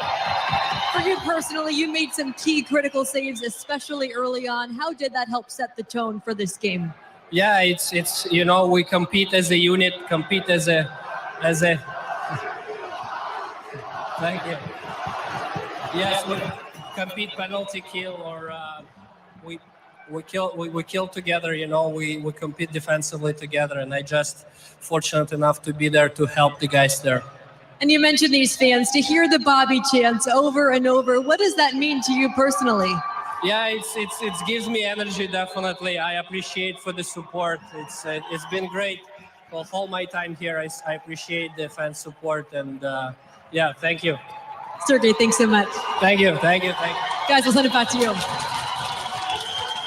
Man, I think the crazy thing about where this team is, correct me if I'm wrong. Dolphins, Heat, Panthers, and Pinks. Mm-hmm. The Panthers might be the closest to a championship. They might be. You know what I mean? They might be. It's they put together a nice little run of maybe 3 years where they fine-tuned it, made the right moves and gotten guys. By the way, when was the last time anybody seen Spencer Knight? I'm just curious. I don't know a whole lot about. He's in the minors. Okay. I don't know a whole lot about hockey, but I know they made a big deal about getting him, right? I mean, he won a playoff game at 19. He was looked upon as a bit of a phenom, but he had what the hell did he get? He got OCD during COVID. He had to go. That's why he left the team. Right. And then but in the meanwhile, Sergei Bobrovsky played amazing in the postseason last year. Right. And he's been an all-star this year, and he's just happy for him. I'm happy for my guy. Yeah. I'm happy for my guy because a lot of people, not going to name any names, used to go on parlays, speaking ill on his name. And now all of a sudden this man, you could see he was moved, Leroy, through all the adversity of people calling him Fat Cat Bob. And people now, they look What upon praise we got from you. No. Fat Cat Syndrome. Would never call Sergei Bobrovsky. That's my guy. No. That is my guy. I'm saying Fat Cat Syndrome we got from you. But here's what I will say. That I was just riding a trend. Wow. Okay. Excuses. Whether it was goalie or team, Bob in net 4 goals. Not no more. Been a long time. And wait, a long time. And did I just and when's the last time you heard me say that? 2 years. So how long we gonna keep going on with this? You have said when you stop mentioning, you have said some things about players, yeah, and then come back and say that's my guy. And do you ever let me forget? Exactly. Boxed in. Doesn't let you forget. Boxed in, dude. Boxed in. That's true. You have audio proof of your flip-floppery. No. What you're telling me is in fact that I was saying about what was going on at the time 2 years ago was factual. It was 4 years ago. No, it wasn't. 4 years ago, dude. He's been here. This is his 5th season. 2020. It was only a couple of years. It was right before they didn't make the playoffs. So they made the last 3. You were on that parlay, his maiden voyage. His maiden voyage. And let me tell you something. I don't like the way I don't like your tone right now. No, you like my tone. Your tone. You don't like my tone. Your tone. Hey, Marco. I'm gonna tell you something. Your guy's being real aggressive with his tone. No, I'm not being aggressive. Who is known to flip flop all over the place. No, now you coming at me aggressively? Because the one time I want to know, I'm gonna tell you something right now. I was trying to enjoy last year, and what did you do? You instead of taking and answering for your crimes, you flipped them on me and called me a Bob Mush, which was not true. It's a good move, though. That's something you would do. I learned from the best. What are you talking about? What are you talking about? So we have him on this week? Yeah. Do you what? Well, I mean, it feels like it only go downhill for me. So I'm a little scared, because I know you're going to rally the troops. And here's the kicker. I like Bob. Dude is as professional as it gets. Focus. He works unlike any other man that I've seen in sports. He works hard. When players talk about the regimen that he goes through on a daily basis, you guys would be amazed at how committed he is to his craft. It's ridiculous. Remember, when they were in COVID and everything was shut down, dude was swatting tennis balls in his driveway. His post-practice is longer than the practice. The routine that he goes through, it's crazy. Right. So I got nothing but love for Bob. That don't mean I can't ride the train. When it was time, I'm off that train now. So happy for him. Yes, great win by the Panthers. Of course. Can I just say this? Very rarely when you or me ride a train like this, I won't even say, I never called Bob a bum. So I'm not even going to go there. I have a hard time calling professionals a bum, Eli Apple. So, once you get there, it was real hard, right? But I usually don't call guys trash. If they playing poorly, I'll call that out. But when he turned it around, I'm on board. Great year. Great win for the Cats. Back in action on Valentine's Day against the Penguins. Oh, my The goodness. Penguinos. The week of hell has just started. I got to rest. Super Bowl yesterday, but yesterday was my dad's birthday, right? Yep. Rebecca's birthday's tomorrow.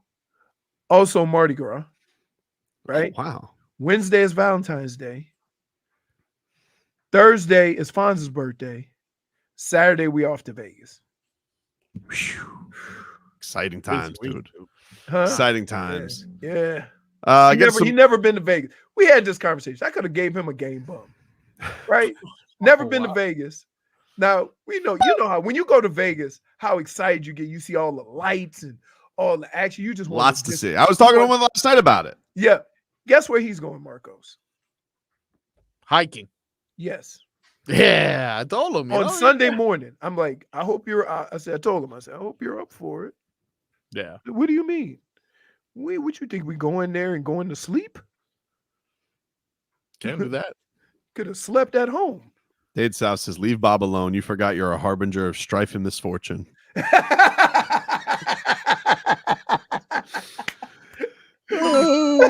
Get to some more headlines here, brought to you by the new Palmetto Ford Truck Supercenter. Why buy a truck at a car store? Palmetto Ford. We know trucks. Gotta tell you, well, last night, for as bad as the first half was, did the second half and overtime make up for it? Fourth quarter and overtime made up for it. Yeah. Or It was a rough third quarter. I think the first down. When did the first down of the second half? It happened like at the end of the third all I quarter. remember Joe Buck saying, and there you have it, folks. The first down. That I was like, well, I was watching. I was like, man, these punters got to be tired. And that Kansas City punter, bro. He just how bad is that? Not that 49er got to feel it. Just that ball hits his foot. Hits his foot. Right, but that's what I'm saying. Like, I knew something had to happen because punt returners don't usually go after the ball like that unless they think it hit something. And I'm like, it had to hit one of his guys. And so he's going to get credit for muffing the punt. But in actuality, it was the teammate that got hit. And here's the other thing. Here's a lot people don't understand. If you're blocking and you're faced a certain way, you don't know if it's Peter, which means get out of the way. Right? Peter when he does that, or you don't know if he caught it or not because your back is to him and you're blocking your guy. So, yeah. I just want to mention a couple other things. Canelo, apparently he's reportedly going to make a major announcement about his career tomorrow. So I don't know what that means. I don't know if he's going to retire. I don't know if he's going to fight Terrence Crawford. But apparently we're getting a major Canelo. I have not gotten a Dana White announcement. Where's my UFC 300 main event, dude? Let us watch all these commercials for Dana White. Dana White was a cameo in a commercial. Ridiculous. And then apparently things got so out of hand with drinking this weekend at the Waste Management Open, they had to halt booze sales. Dude, let me tell you something. It got crazy. What was going on? Because first of all, you have to understand. So the hole's really not that long. Right? On Sunday, it's like a pitching wedge or a 9-iron or something. It's not that long. When you miss the green, they boo. Oh, I like right? that. They boo you like loud. I saw one guy yelling, "We're trying to do our jobs." Yeah, no, see, that's the bad attitude. That's the wrong attitude to have. You just gotta eat it, right? So one guy hits it close, makes birdie, and he tries to reverse it, right? He's raising the roof. They started throwing crap. so now, waste management's got to do street cleanup on this hole because they start throwing stuff on the greens. Great and marketing. Then finally they decided, they didn't decide, let's stop giving them cups. They go, let's stop this alcohol. Billy Horschel said, "We're trying to do our effing jobs." You can't see. Here's the thing with fans. I like that. Right? Here's the thing with fans. You're asking a fanatic to be understanding to your profession. That's your fault. This looks really fun. This is like a great time. Listen, you know how golf courses are open and you can see 2 or 3 holes side by side and other guys playing or whatever. And this is a golf course that probably doesn't have a bunch of trees. So it's pretty, but this hole is built like a stadium. So if you were playing this hole at Hard Rock Stadium and all of the fans are cheering every shot. Now, some guys just play into it, right? So there's guys that before they hit their shot, raise the roof, fans get crazy. This is the hole where Tiger Woods got a hole in one, and it took him 30 minutes to clean off the hole because they threw everything on the course. So yeah, it's always been that for anybody, especially Billy Horschel, who's been around for a while. For anybody to have that approach, you got to know. Was he playing poorly? Probably. That's usually how it works. Usually a guy who's concentrating when he's winning don't care about all of that stuff. But in fairness to the guy leading, he's probably not hitting bad shots. Nick Taylor finished as the winner, by the way. Yep. Billy Horschel finished That's all you need to know. That's and that's where his comments were. tied for 41st. If you had to go, then you have to scroll down. Yeah, well, that's why, right? And so if you ask anybody that was contending in the top 5 or whatever, and they say, hey, what do you think about 16, right? You say you just kind of got to, understand what's there and just take it all in and just be a part of it. Where you ask Billy Horschel, who's probably 4 under at the time, what did he shoot in his final round? Let me see. His final round, he hit 73. There you go. There you go. So we want to know, like, it doesn't bode well, even though I like Billy Horschel, right? Florida guy, right? It doesn't bode real well when you shot 73 and you complaining about all the things around except your golf game. Well, take a quick break. Get into the Heat. Miami Heat, they fall to the Boston Celtics. Very busy news weekend with the Miami Heat and a very close game yesterday with a roster that lost a lot of bodies. So we'll get into all things Miami Heat. Little controversy. Heat fans are mad at Bam. I think he should have stuck up for Duncan Robinson. We'll get to that coming up next.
15 minutes of heat here for you. 560 WQAM.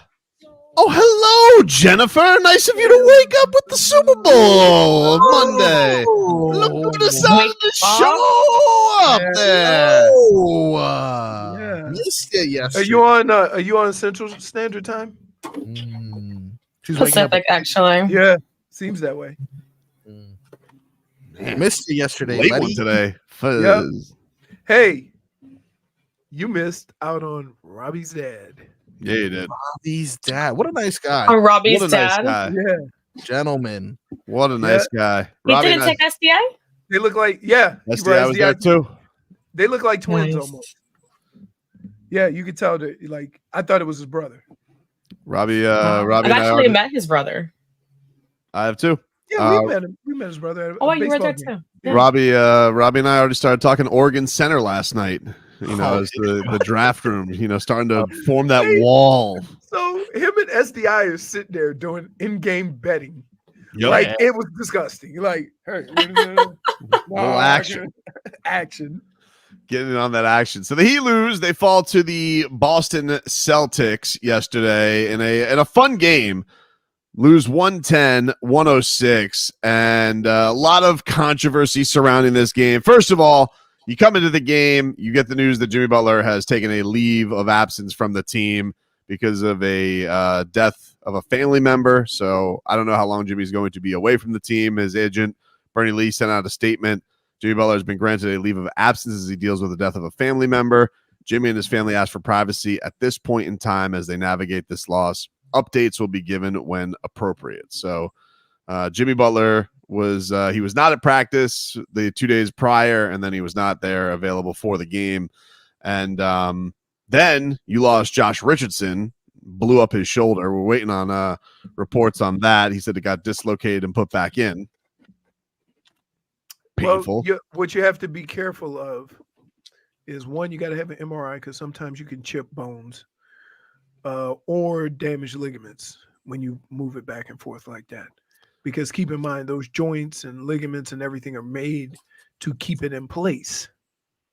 So if it gets out of place, you have to move it back. You have to make sure that you don't damage any of the stuff around it. So that's probably what the weight is. So he goes down in a heap, and then later on in the game, Terry Rozier was going to the rack for a bucket, and he falls really awkwardly on his knee and immediately leaves the game. Orlando Robinson comes in and hits the free throws for him, so that makes you ineligible to return, but he wasn't coming back anyway. That one's really scary because, it's a knee. You don't know what the severity of it was, but it didn't look great. It did not look great. So the Miami Heat, already a team that was thin at guard, now loses two of their guards. I don't really know what they're going to do with the starting lineup. I suppose going forward, it's probably going to be, especially with Jimmy away, but I guess it's going to be Jaime, Caleb, and maybe Nico in there. I don't know, what they're going to do for these last two games. They got Milwaukee tomorrow, and then they got Philadelphia coming up on Wednesday. But the Heat, they were meandering around like a 10-point deficit for most of the game, and then got up to at worst 15. But Caleb Martin hit this sick ass shot over the backboard at the end of the shot clock. I mean, I don't know how the hell he nailed this shot, but it was at the end of the shot clock over the backboard, sinks it. And then this damn referee with clown shoes nearly takes out Caleb Martin. Caleb Martin's looking back. He's like, hey. But as they go down on the other side of things, where the Heat cut it to 9 at that point, Jaylen Brown then decides he's going to face plant Duncan Robinson. And he basically, they get tied up, and he basically just takes him from there and throws him into the front floor seats. And immediately they call a technical foul on him. They go and review it. It gets upgraded to a flagrant foul. And a lot of fans are upset because nobody stood up for Duncan Robinson in this spot. Nobody stepped to Jaylen Brown. Nobody gave Jaylen Brown the business other than Duncan Robinson, who stood up for himself. Nobody shoved. There was no extra business given. And then people are really mad at Bam Adebayo because then after the game, he not only did nothing for Duncan Robinson, but then he was very friendly with the Celtics. So the Heat, Duncan Robinson, he gets the free throws. He goes to the line, knocks him down. Bam then gets an and one, brings it to within 4. And the Heat almost had a chance to come all the way back in this game. Tyler Hero was going crazy. He had a couple threes from Broward. Really, really great game from Tyler Hero in the second half because he was a no-show in the first half, but he was hitting some deep threes. So that was really cool to see. And then the Heat had one look to get the lead. It was a Haywood Highsmith 3-ball. No good. And this was the play that was a killer. Kristaps Porzingis gets the rebound, and Caleb Martin fouls him on the loose ball. They were in the bonus, so put him up 4, and that kind of ended the game. Yep. So that was a brutal way to end things. But yeah, man, we talked about the Bam thing earlier in the show. Marcos is mad at him. He's calling him soft. Fig, are you mad at Bam? I mean, how many times have we heard everyone say be more aggressive to Bam? Yeah, but that's not being aggressive. That's being right. aggressive. That's what here's the deal.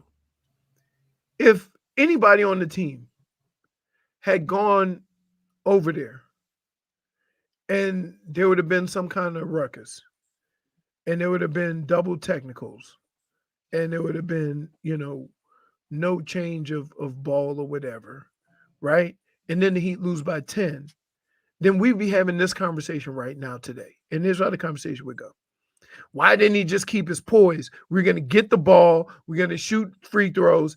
And it was a flagrant. So we would have been able to maybe improve and give ourselves a better chance to win. This is a situation, no matter which way they decide to go, somebody's going to complain about it. You can only be who you are.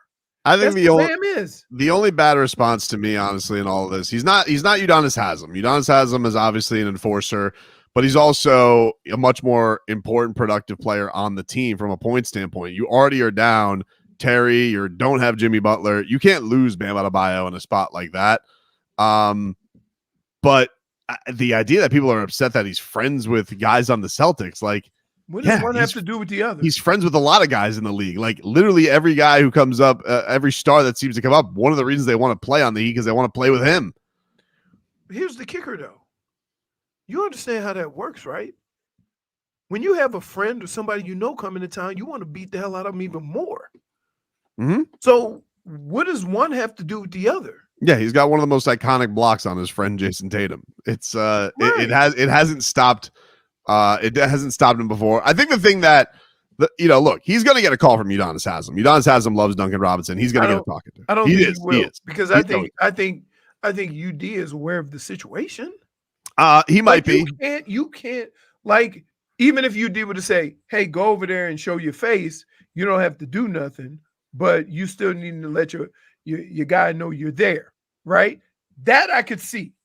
But what people are talking about is not that.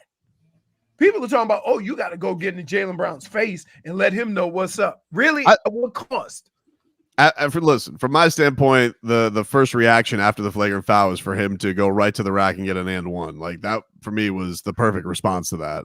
I was happy about it. I was upset that of the things I was most upset about, it was Caleb Martin at the end of it getting a silly foul on Kristaps Porzingis. I thought Duncan Robinson, held his own well. I think Jaylen Brown is a clown.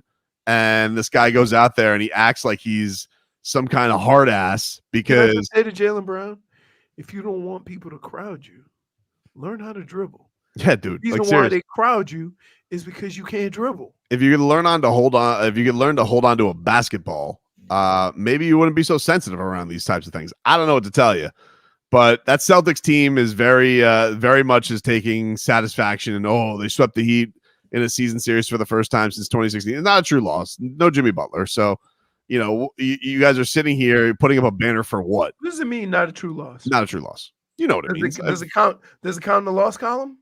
I mean, like, if you want to have at the end of the year, when you qualify for the playoffs, mm-hmm. how many not a true losses do they just? You're not being a grown up right now, and that's okay. I mean, I guess you're cranky from the long night, but I'm just, exactly what it means. It means that You know exactly what it means. It doesn't mean anything. It's like you go and you beat a team that doesn't have their best player and then was depleted at the end of the game. Even Richard Jefferson was saying at the end, he's a tainted win for the Celtics. Okay. Not a true loss. I don't care what you call it. Mm-hmm. If you add them all up at the end of the year, that determines where you are and what seed you are. And I don't care what you call it. Great. It mattered a lot last year. All you got to do is take home court advantage like that right in the playoffs. Doesn't matter. Okay. Take one. Cheers. Okay. That's all you got to do. Okay. And by the way, enough of this JJ Redick, right? Like this guy, you want to talk When about I like that. saw him, I instantly thought of you. I mean, they just announced that he's going to be on the call for the finals this year. It's just like it's enough of JJ Redick already. I mean, I don't wish anything ill against him, but like this guy was fawning over Kristaps Porzingis. Enough already. We get it. He's tall.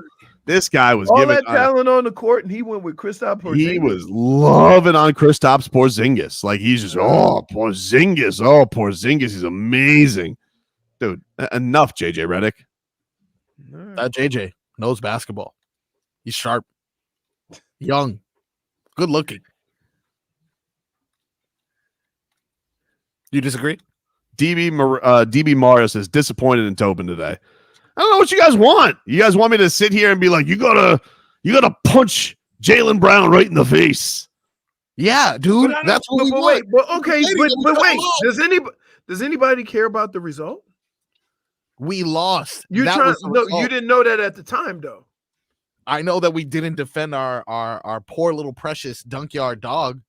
He had to do it himself, and I know that we still ended up losing. He should defend himself. He's a grown-ass man. He's a 6'8" grown-ass man. He should defend himself. He should defend himself. With his teammates. He's not going up against somebody who's a lot bigger than him. And he defended himself because he's grown up. Remember back in the day when Chris Paul was picking on him, and he needed Jimmy to stick up for him. Good for Duncan for growing up and having to fight his own battles. With friends like you guys, no one needs enemies, all right? If I'm there and I break my arm, you're going to tell me, hey, get up, punch him. My arm is broken, Tobin. I need you to defend His arm wasn't broken. It looked broken. It wasn't broken. It could have been. I love the way we set up the situation so we could be right.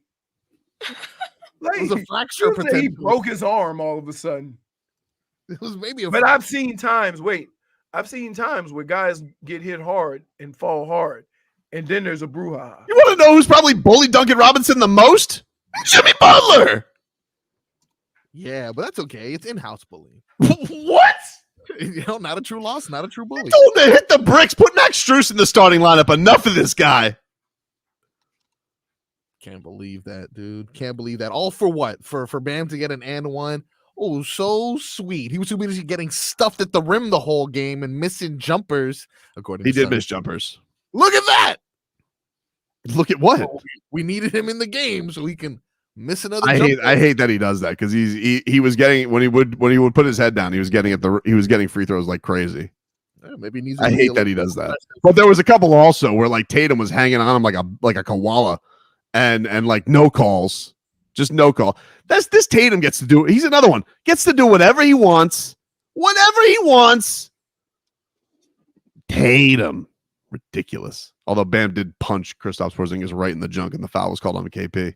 Yeah, as you see, that's why you gotta take more risks. You never know. I don't understand. So like because everybody says that Bam is a dirty player, but the Heat fans all think he's soft. Like every other fan base in the league hates him because they think he's dirty, but the Heat fan thinks he's soft. And when we say Heat fan, we mean Marcos. No, he's not alone. I'm not gonna single out Marcos. This has been the drumbeat of Heat Nation right now. They're mad at him because he's hobnobbing with the Celtics. And he didn't punch Jaylen Brown in the face for Duncan Robinson. Can't be hobnobbing with the Celtics, dude. You remember what Udonis Haslam said about Bill Russell? You want to hobnob with Jason Tatum? I remember Jaylen Brown getting all sensitive about it on Twitter. That guy is sensitive. You know what? A guy that gets that sensitive, he got more issues with himself than he does with the other people. Take a quick break. We'll mix things up coming up next. Get ready.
All right, welcome back, everybody.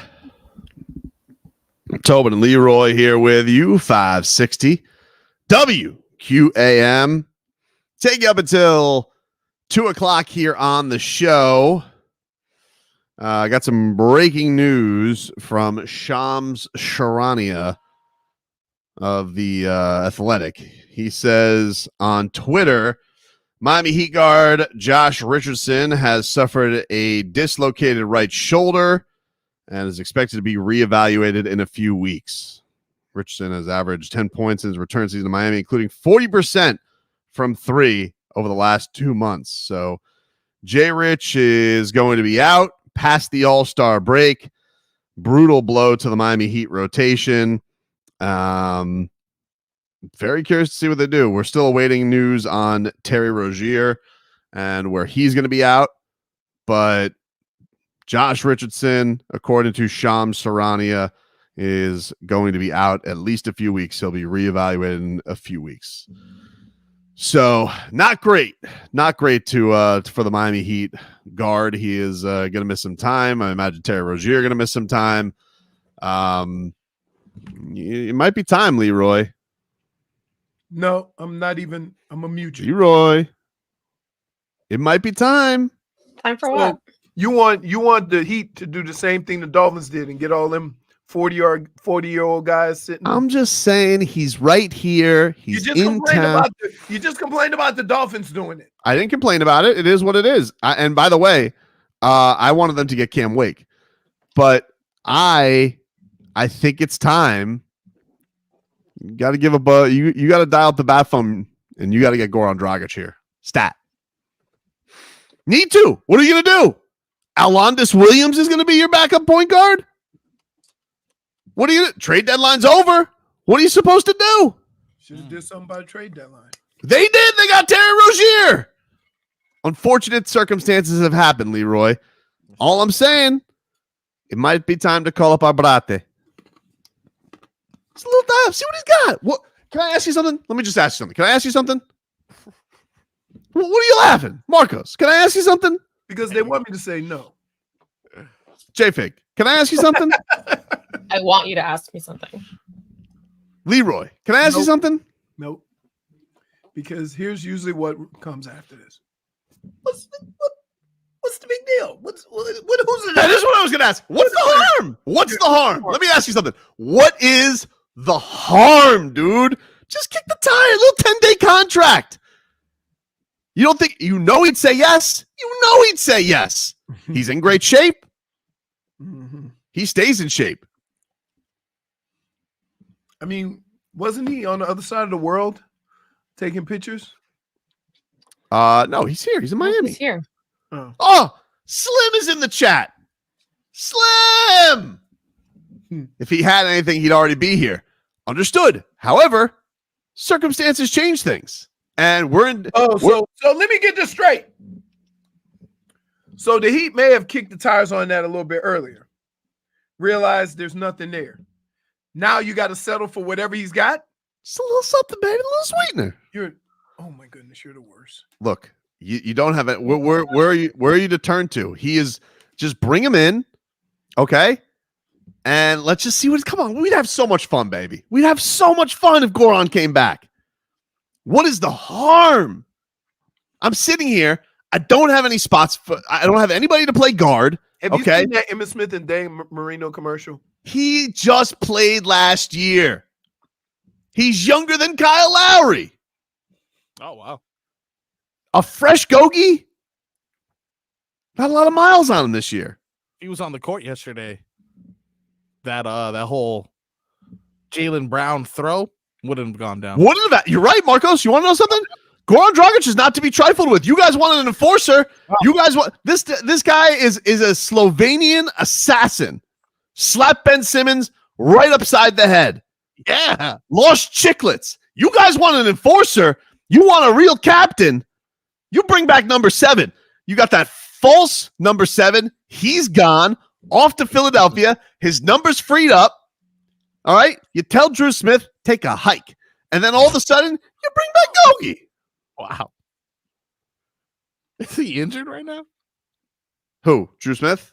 Yeah. It's Cleveland's fault. I mean, it's tough to, I mean, I wish, it didn't happen, but it did. Why do they have a court? And Rothschild sitting here, he's like, can you get anyone better than Goran? Who? Who? You're in the There he hour goes. now? Who? No, just give me a name. Who? Wow. Who?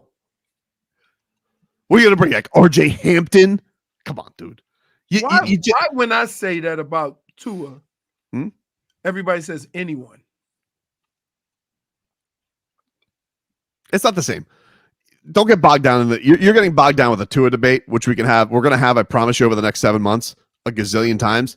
So right now, let's just focus on the task at hand. The task at hand is bring me back Gogi.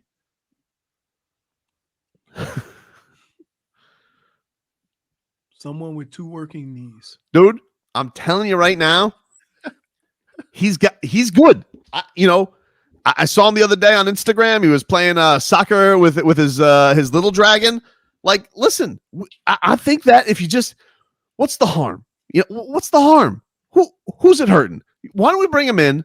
Little trial run, okay? Couple games he's here, all right? If not just for vibes, dude. For vibes? For vibes, J-Fig. And here's the thing. We don't need vibes. We need buckets. Ooh, Schmeathan has a point. I don't think vibes are going to get you to win games. What? Schmeathan has a great point. That is a great point by Schmeathan Schmolnick. Put that out in there, Marcos. If Joe Flacco can come back and win comeback player of the year, look at that. Who's to say Goran Dragić can give you 15 minutes a night and 7 points? I bet you he'd do better than Kyle Lowry does. True. Why not? What are we waiting for? Who's RJ Hampton? You already told him to take a hike for a Sioux Falls player. You're going to bring him back? I'll be so disappointed in Spo if he does that. I don't say that, I don't say that and throw that around casually because he's a legend. But quite frankly, what are we doing? What are we doing? If Joe Flacco can do it, Goran Dragić can't. It's the year of the dragon in Chinese New Year. Can I ask you a question? That's science. I just said the same thing or tried to use Tua as a reference. Yeah. And you said no. Not and relevant. Then you take and use your analogy with a different football player? Schmeathans. But you see why it's different though, right? Like it's more of a parallel. See, you tried to get off at another exit and Schmeathan stayed in the lane and he goes, oh, old guys who made a comeback. Joe Flacco. That was a great job by Schmeathan. You just wanted to throw a Tua bomb out of nowhere just to get at Marcos again. And so I didn't think it was the appropriate time. We can get into Tua next hour. That's fine. But I'm just saying for right now, Leroy, if you wouldn't mind, could you just tell me if you have an answer, what's the harm in bringing back Goran Dragić just for a little runski?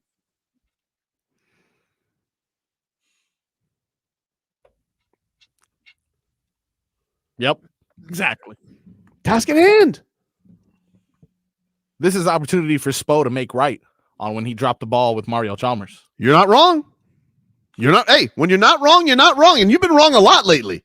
Well, I wouldn't say, a lot. I mean, this guy thought Brock Purdy was good at quarterback. Did you see him last night? Toe to toe with the greatest quarterback of all time. I just saw a quote from their cornerback who was like, what was the game plan? He said, to get Purdy to throw. Yeah. Well, he did great. No turnovers. Wish I had him. Focus on the task at hand here. Gogi. And imagine, dude, here's the other thing, Leroy. We bring him in, all right? We build that Slovenian pipeline, okay? When a certain somebody in Dallas gets fed up with everything over there, right? And then on top of it, you know what you need? Just what's that? Oh, that's Gogi's wing. Who needs to go right under there? Nico. Huh? Last week it was Jimmy Butler and Jaime. Exactly. He's 5 or 6 inches taller than Gogi. Just get Gogi a ladder, baby. Can I just say this? Let me say this. You, Marcos, you know this. He ain't trying this nonsense face to face. We'll do it tomorrow, too. You think I won't recruit Gogi another day in a row? By the way, you left your sweatshirt. I know. Can you bring it to me tomorrow? Yeah. What did it say? Mario says his reputation would be smeared. He already retired. He's not Brett Favre. No one's sending Rachel Nichols to Gogie's lawn. All right. Yeah. Let's just bring him back. He would be so happy. Guys, he would be so happy. Can't we make, if we're not going to win the championship this year, which we are, but if we, in the process, why can't we do a good thing? And a good thing would be bring Goran Dragić back for one last dance. Okay? One last dance. One last dance. One last dance. Because I want to dance with somebody. All right? I want to feel the heat with somebody. Why is he doing this?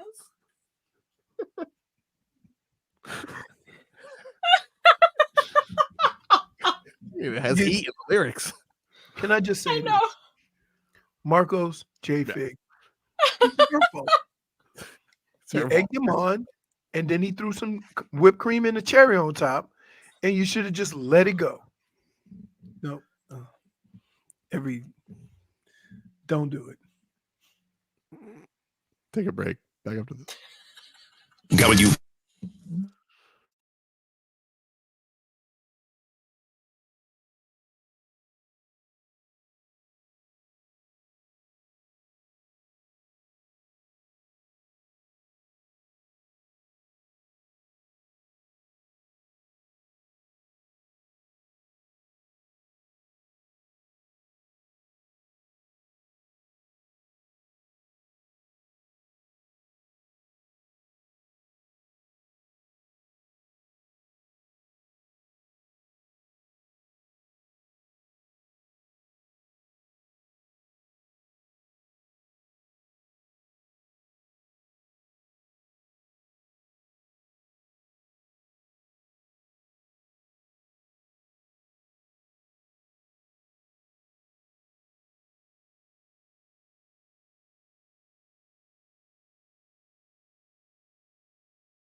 Welcome back, everybody. Tobin and Leroy here with you. 560 WQAM.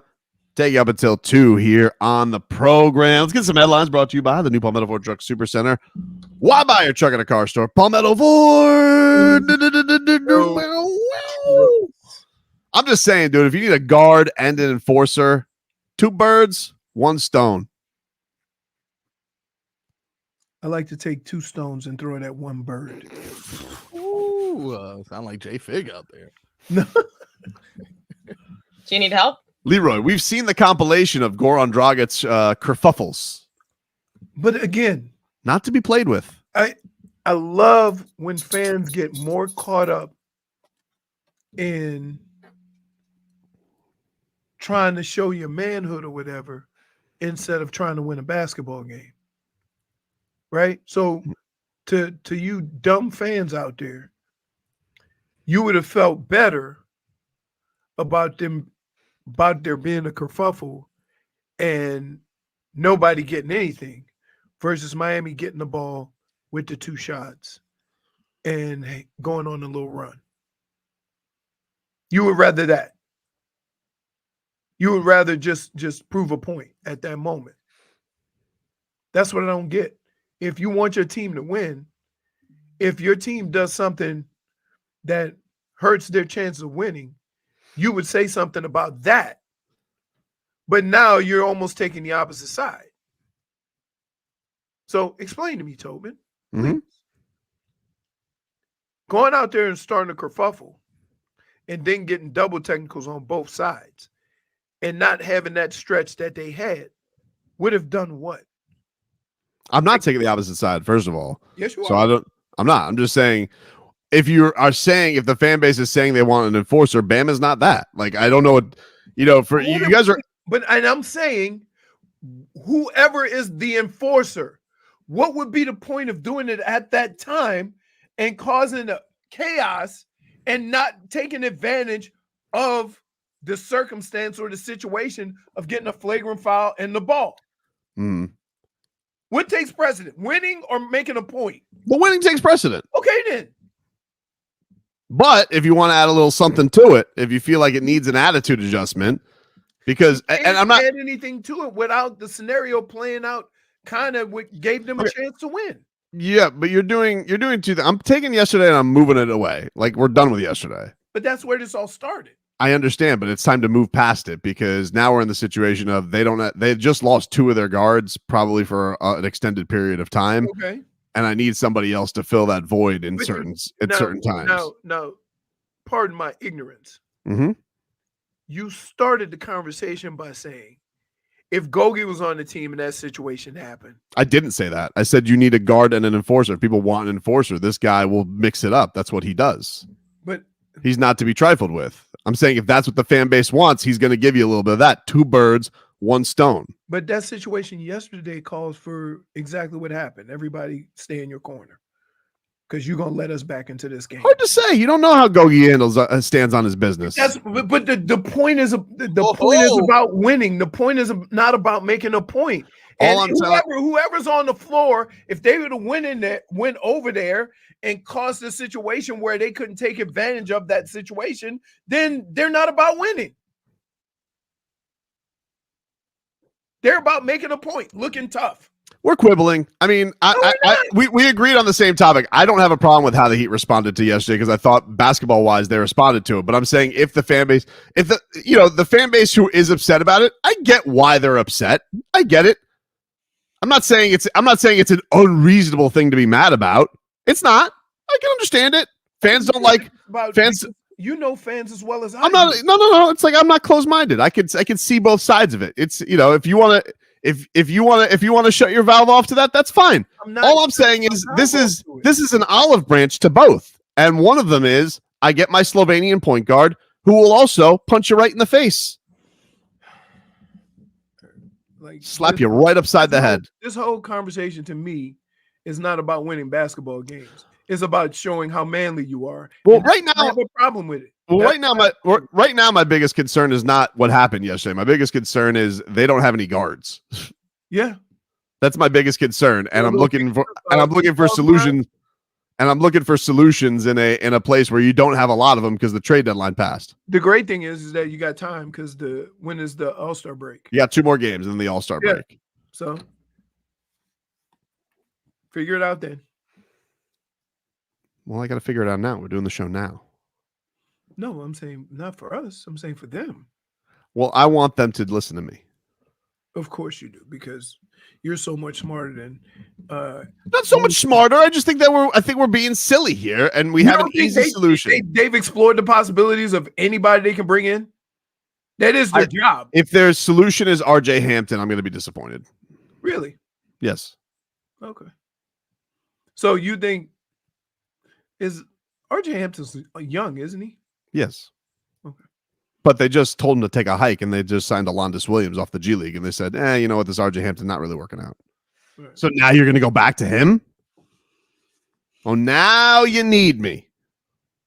See how it is. If I was RJ Hampton, I'd tell him to take a hike. No, you wouldn't. You know what you would do? You would sign on the piece of paper and come get that check. Stop. Like, yeah, I love the way people, with other people's situations, they got a great moral compass. Like, yeah, no. Or we just stop the nonsense and we allow Nikola Jovic to be the point guard. That too. I'm for either one. Wait, we don't need to sign a whole bunch of players because evidently we always have enough. No, they're going to need somebody, at least a body. I'm just telling you. Because when Nico goes out there and he gives you the old Duncan Robinson 2 for 2, I'm going to need a backup. Hey, and you know he has it in him. Man. Headlines brought to you by the new Palmetto Ford Truck Super Center. Why buy your truck at the car store? Palmetto Ford. We know trucks. Are you that? I would like Yogi. Are you that flummoxed today? I'm not flummoxed. I even got you guys a beer I thought you would like. Which one? Floridian. I had a couple of those. They were good. I don't drink that. What? Should. Yeah, I was stuck with Those Coronas all night, and there was Floridians there. He even said it on the group chat, Marcos. Yeah. Group chat, schmoop chat. I was at Walgreens. Dude, which might be -1 again for you. Which might be the single-handed. Now, you know what, Marcos? Yeah. I wouldn't even told that information. I was like, oh, I went to the store. I got to go to a different store. That's it. Yeah. Somehow I still managed to spend $20, even though they didn't have what I wanted. Look, plantation. Found the receipt. By the way, Ira Winderman reporting that Terry Rozier's knee MRI is coming up later today. Okay. So we will assume get some news on Terry Rozier later today. Yep. But we will take a break. Marcos will mix things up coming up next. Got what you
First person shooter mode. We turning your son to a funeral. To the just say they don't office, you better be talking about working in cubicles. Yeah, them boys had a lot, but I knew the code. A lot of debate in my numero. Not the 3, not the 2 on the UNO. Yeah. All right. Welcome back, everybody. Tobin and Leroy here with you. Let's get to a quick Inter Miami update brought to us by Kettle One. Kettle One vodka made to cocktail. You guys like the Messi commercial yesterday? Yes, it was very, very good to see him actually doing something. Was that a tattoo or a knee brace? Tattoo. What's a tattoo? Yadded. He has quite a bit. I wanted to hear your thoughts on the commercial, Tobin. I loved it. I loved it, especially with Dan Marino there. It was Goose's glow. The only thing I think it would have made it perfect if Jimmy Butler showed up out of nowhere, but Dan Marino, a lot of commercials for Dan Marino yesterday. Yeah. A lot of commercials. Dan the man was making his presence felt, but it was a delight. I liked it. I like seeing old Messi enjoy some life in Miami. I thought it was a beautiful commercial for Michelob Ultra. Maybe want a beer. No, it didn't. It did. Definitely did. Marcos. Yes. Even though you're a bum who roots for Brock Purdy and Tua's downfall. All right. I do still want you to mix it up here. Let's do it.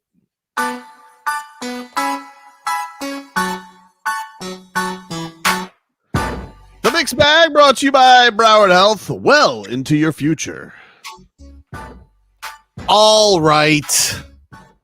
We've had a cute show talking about a bunch of things that aren't what the real story was last night.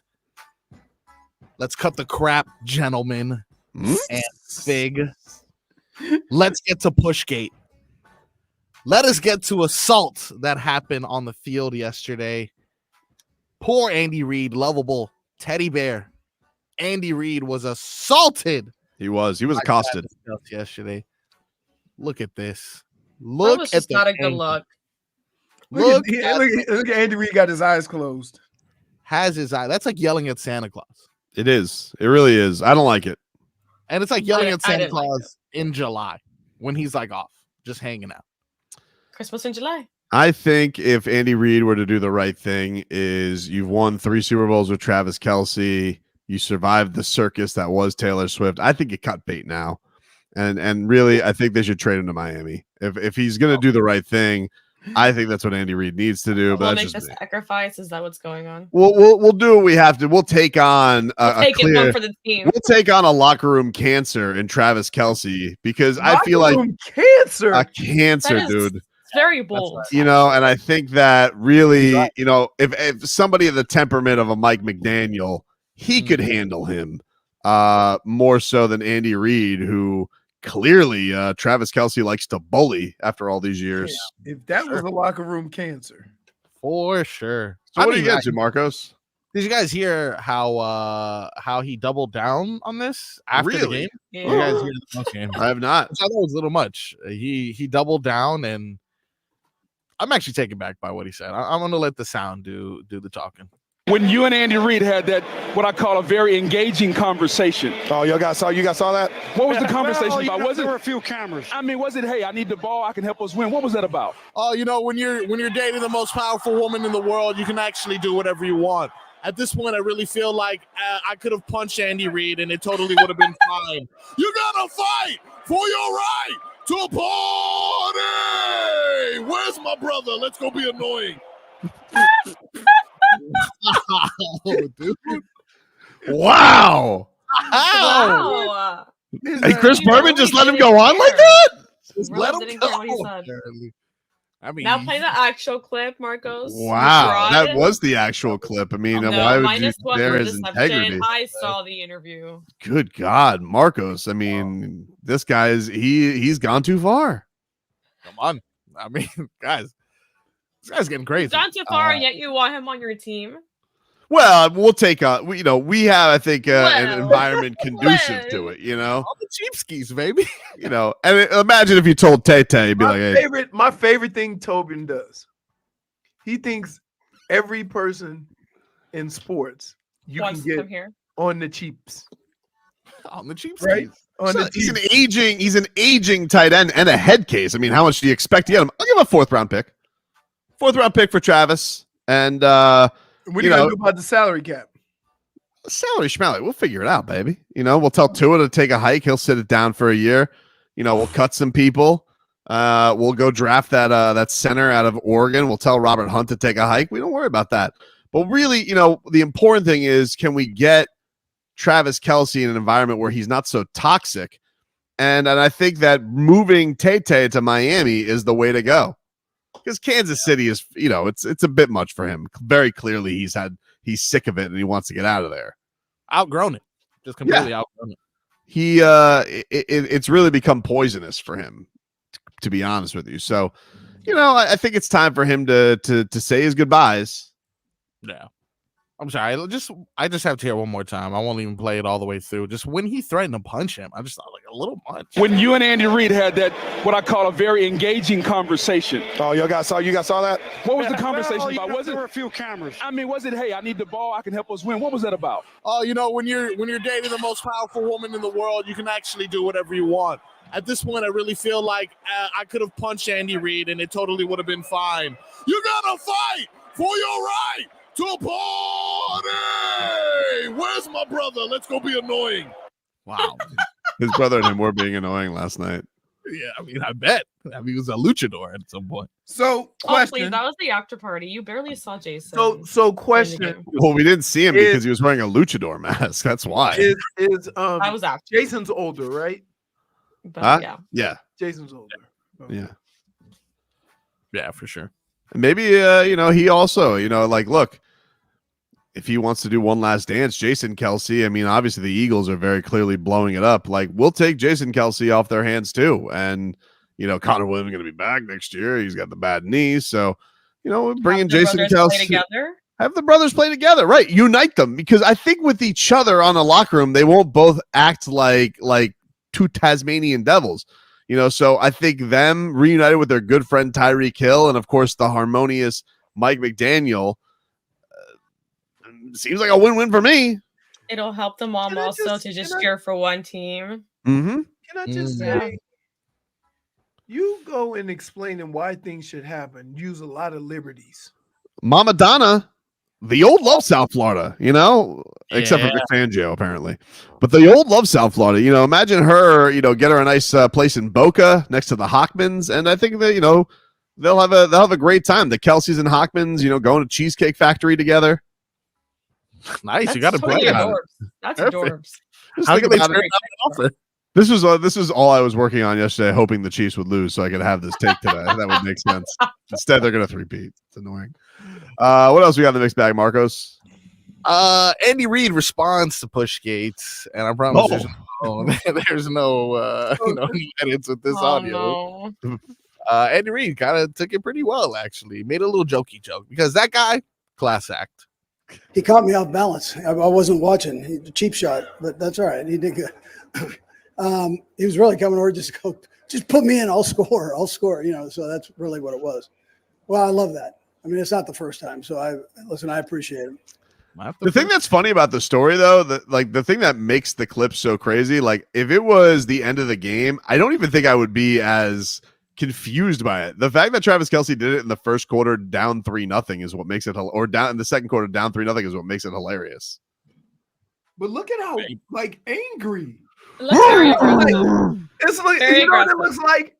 Andy Reid's closing his eyes and going, "No, not Travis again." He was just unfazed. You know what I mean? Like, you know what I'm saying, Leroy? That looks like a man who's run out of time. Because, like, look, let's be honest about it. I saw plenty of intangible tight ends they could throw to on that team. Right. So really, 84 and 83. yeah. So all I'm saying is, it's time. Andy Reid knows when it's time to cut bait, and I think if you want to take bait, a great place to go fishing is South Florida. So you think over some yelling, Andy Reid would get rid of the most prolific pass catcher in postseason history? Yeah, absolutely. That just sounds ruthless, dude. He looks unfazed in there, Right. and he appreciates what he hold did on. because If you- that just shows how much heart he has. Hear me out on this. If Andy Reid was told by everybody, "You're going to let Tyreek Hill go, the cheetah," what's he gone on and done? 1-2 Super Bowls with a bunch of bozos with lobster claw hands. You don't think that he's like, all right, enough of it? Because coaches don't like distractions. And like, it was cute to do the Taylor Swift thing one year. You got to do it back-to-back years. Tom Brady won 4 of his championships with Gronk. Mm-hmm. As soon as Gronk got into the league, Tom Brady couldn't win without Gronk. Mm-hmm. It happens. Yeah, but he's old now. What is he, 36, Travis Kelce? 34. He's 34. He's old, dude. 34? I mean, get him a rocking chair. Goldie's 38. Just for a little, he's not 38. He's 37. And also, When will he be 38? What? When will he be 38? May. So May is it what, safe to wait? Tobin? What do you do? Half birthdays? What are you, a child? No. Is it safe to say that if you bring in Gogi now, in 2 months he'll be 38? That is safe to say. That's calendar. Yeah. Okay, then why are you hyperventilating, get all crazy? Well, I just want to be accurate. I just want to be accurate. Oh, so I was 2 months short? Yeah. Anyway, I just think this Travis Kelce's worn out his welcome in Kansas City. Dude, And here, you could let your peach fuzz grow, and you couldn't get a beard by the time Gogi's birthday came up. bro, I just shaved like before the show today, so like that's smooth. Like I would throw at the dartboard of doom mm-hmm. if you could get full coverage by Gogi's birthday. Yeah. I don't like to. Why do I see? Here's the thing, though. Like, why do I have to do a bit for you to throw? You're gonna throw after Kyle Lowry puts up 4 stinkers. Most of our wagers on this is me calling out your BS. I mean, dude, wait until Kyle Lowry puts up like 18 points in 6 games, and you're gonna be like, oof, and you're gonna be throwing. Okay. Well, you know, I've never lost one of these bets we've had, right? Not true. Not true. I'm waiting. Not true. Which one? What do I have? A Rolodex? You can name all the bets you've won? Yeah. No. Okay. Anything else in the mixed bag, Marcos? Oh, just dismiss me. That's I'm not dismissing you. We got a clock to keep. You're being a carnival barker this hour. See how quick he dismissed me? Let me ask you something. What stand are you running? Are you running dart balloons or are you running the water gun race? Oh, I'm a carnival barker, Leroy. I'm running a hammer with the bell that goes up 1.5 inches. Oh, almost got there. One more try. You would be good at that because that's a trash talking carnival stand. Oh, and that's all you got? A carnival? You got carnival voice. Come on over and try to fit the little rings around the Coke bottles. Never been done, but you can get 5 tries for $7. That's a deal. They raised it up to like 10. Leroy throws the trick ring that's bigger. Oh yeah, just to show him. Leroy throws one. His ring is bigger. You see, easy as that. Don't you want to win your lady a teddy bear? Dude, you know they still do carnivals now. They don't all talk like it's 1940. That's how they talk, dude. That's how carnival people talk. Oyster Burns works at the carnival. Step right up here, folks. Knock down the milk jugs. Off season's been good to me, eh? All right, we'll take a break. All right, I'll know after this. The #1 sports edge.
All right, welcome back, everybody. Tobin and Leroy here with you. 560 WQAM. Take you up until 2 here on the program. Get to our favorite Monday game here. All right. Oh, no. Oh, no. Appreciate Leroy Horde, by the way, the host with the most for his Super Bowl party. It was fun. Great time for him. Great food. Great Good food. time. Great vibes. Yeah. What'd Great you guys time. eat? Everything. Can you see? Mostly wings and egg rolls. You see this How red mark I'm dare dealing with? What is What's that? that? Zeus? The mosquitoes, bro. You guys were talking about that. I didn't feel any mosquito bites. My God. Worth it, though. If I had to deal with those mosquitoes to eat those ribs, I'd do it every time. Why didn't you just use your tongue? Oh, okay. Why are we lashing out here? What are we doing? My all right. Sorry to bother you here, oh Marcos, because I know you're a bit of a hater on this individual right now. But my all right goes to Tua Tagovailoa because this guy had a great weekend, dude. Because he got to jam out with number one Dolphin Darius Rucker on stage in Las Vegas. I love that. Oh, you're real sweet. It is real sweet. Actually, it is real sweet. Actually, it is real sweet, Marcos. That Tua and Darius so Rucker happy. have a little bit of fun. You know, Something. jam out. Good to see Darius Rucker no longer in trouble. Hold on. And Darius Rucker is short. yeah, Well, Same size and- as Tua. Wait. Man, maybe don't want to say this. yeah, go ahead. Say it. Go ahead. Tua's looking a little thick. Dude, he's wearing a hoodie. He's wearing a hoodie. That hoodie Stick ain't to over the his legs. Oh my God, what are we Put it back. doing? Look at He was that. always thick, He though. looks That's not a fine. Problem. It's not football season, so I'm not. I just pointed that out. Oh my God, With you're those fat thick legs, shaming too. Tua now. I'm Minus not fat one shaming. for You fat fat shaming shamed Tua. him. I'm You not just, fat shaming Tua. you just Speak called your him truth. Chunky 52. I did Speak not. your truth, I said Leroy. he looked a Speak little your truth. chunky. -1. My oh no. Goes the Frog Boy. He ruined the Super Bowl party. Oh my yeah. God. He sat here the entire time cheering on Brock Purdy and just saying elusive Mobility. Meanwhile, Just the throwing biggest out guy words. on defense tracked him down like he was nothing. Chris Jones, he's good. He is good. Scary. Cried during the anthem. He did. Every time a man cries during the anthem, you stay out of his way. Leroy, what do you got for all right? I don't know. So my all right, like I can't say enough about Andy Reid. That guy, how could you ever run a guy like that out of town? But Philadelphia I did think, it. yeah, the answer is Philadelphia. They just run everybody right? out of town. And now he's a staple in Kansas City. Wait till they get a load of Kyle Lowry. He's won 3 Super Bowls. So he's got to be talked about amongst the great coaches. Has to. right? Absolutely. Without a doubt. My oh no. Or my whatever. It is your own now. It's my oh no.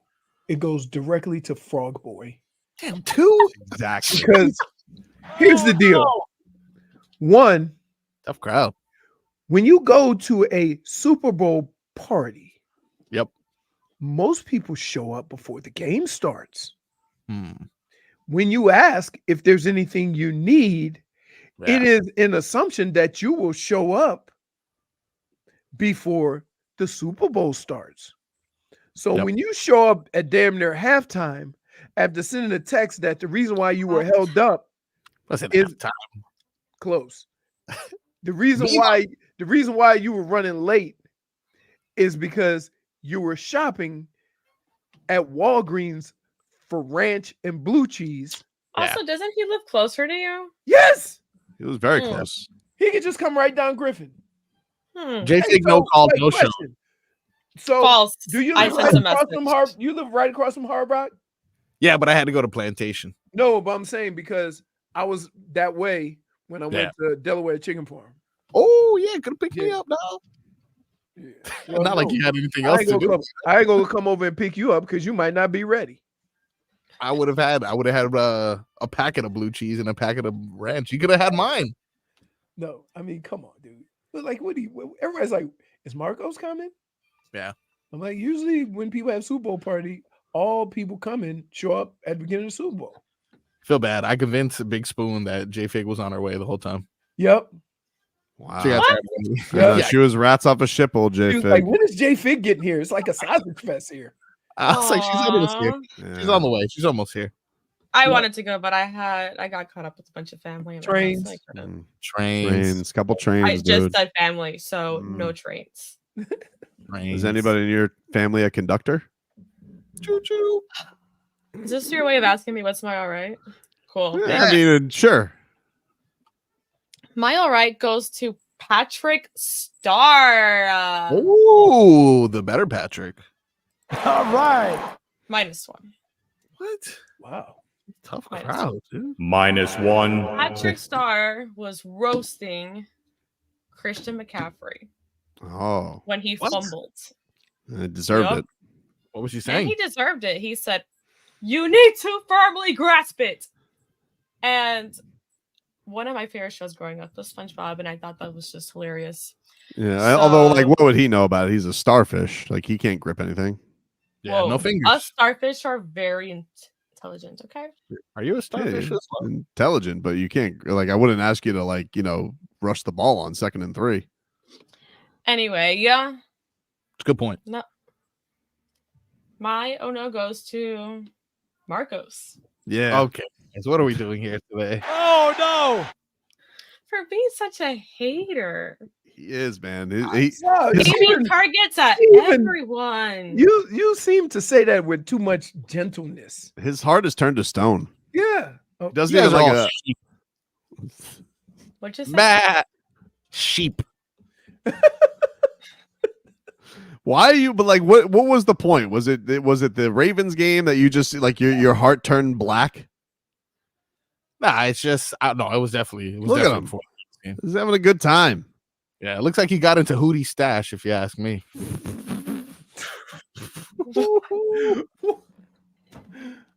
Oh no, Marcos. What's your all right? No, Frog Boy. My all right goes to an organization, a franchise that can have a winning record, arguably the best record, and still shake it up, make changes. Not afraid to send their star player elsewhere if they need to, if there's a better option, right? They're not just going to hold on to it because he had a coach that was mean to him. We had coaches that we went through and everything, and still look at us, one of the best records in the NHL. My all right goes to the team that's won 6 out of the last 7 and returned from All-Star break with a vengeance. That is the Florida Panthers. They're killing it right now. Yeah, right. Also, look at this damn baby. He is adorable. That was an adorable kid. picture. It's a shame his Did he enjoy father's the game? It's a shame his father's heart has turned to stone. It is a shame. Just wish he would go, Papa. Please, love Tua.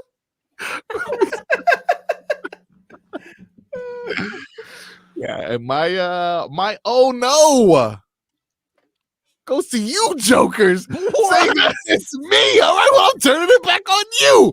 And this is for 3 different reasons. J-Fig, how dare you not show up yesterday? Leroy, how dare you leave me outside and force Mima to come get me through the garage?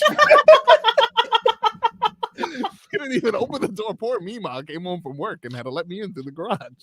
That's what happens when you're late and The also, sign says go through the just say gate. you all missed me. Just say you guys The missed sign me. says go through the gate.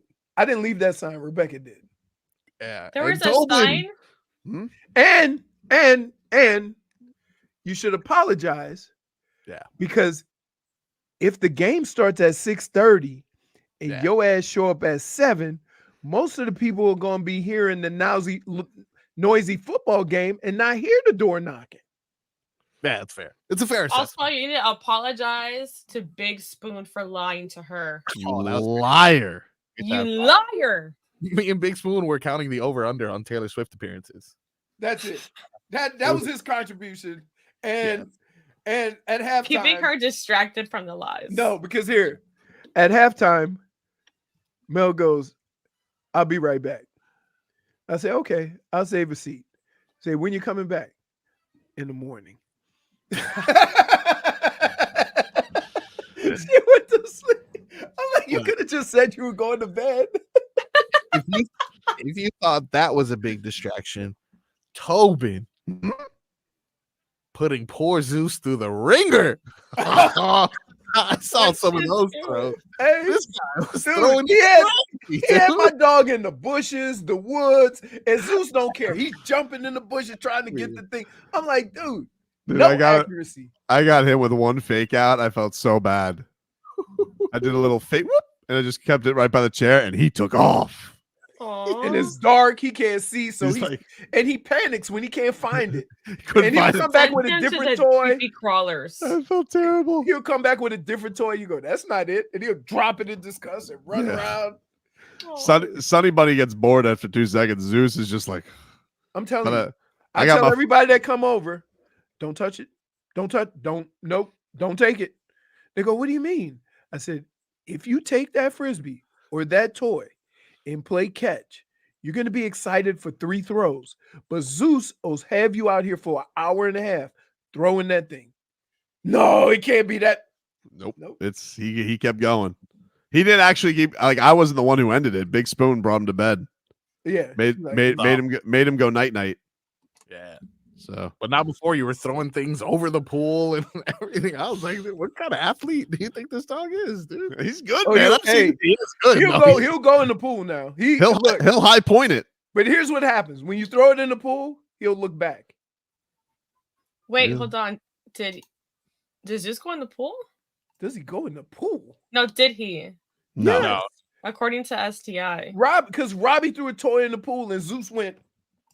Oh, And not when he not got my it- session. He did. But first he looks back, right? He'll look back at me or Mel. He'll go, That's disgusting. go. Gotta go. All right, everybody. Oh That is our show for today. We will talk to you rascals tomorrow. Hey, Marcos, I don't know what your freaking problem is, but go to hell, man. Hope you mother have a good day.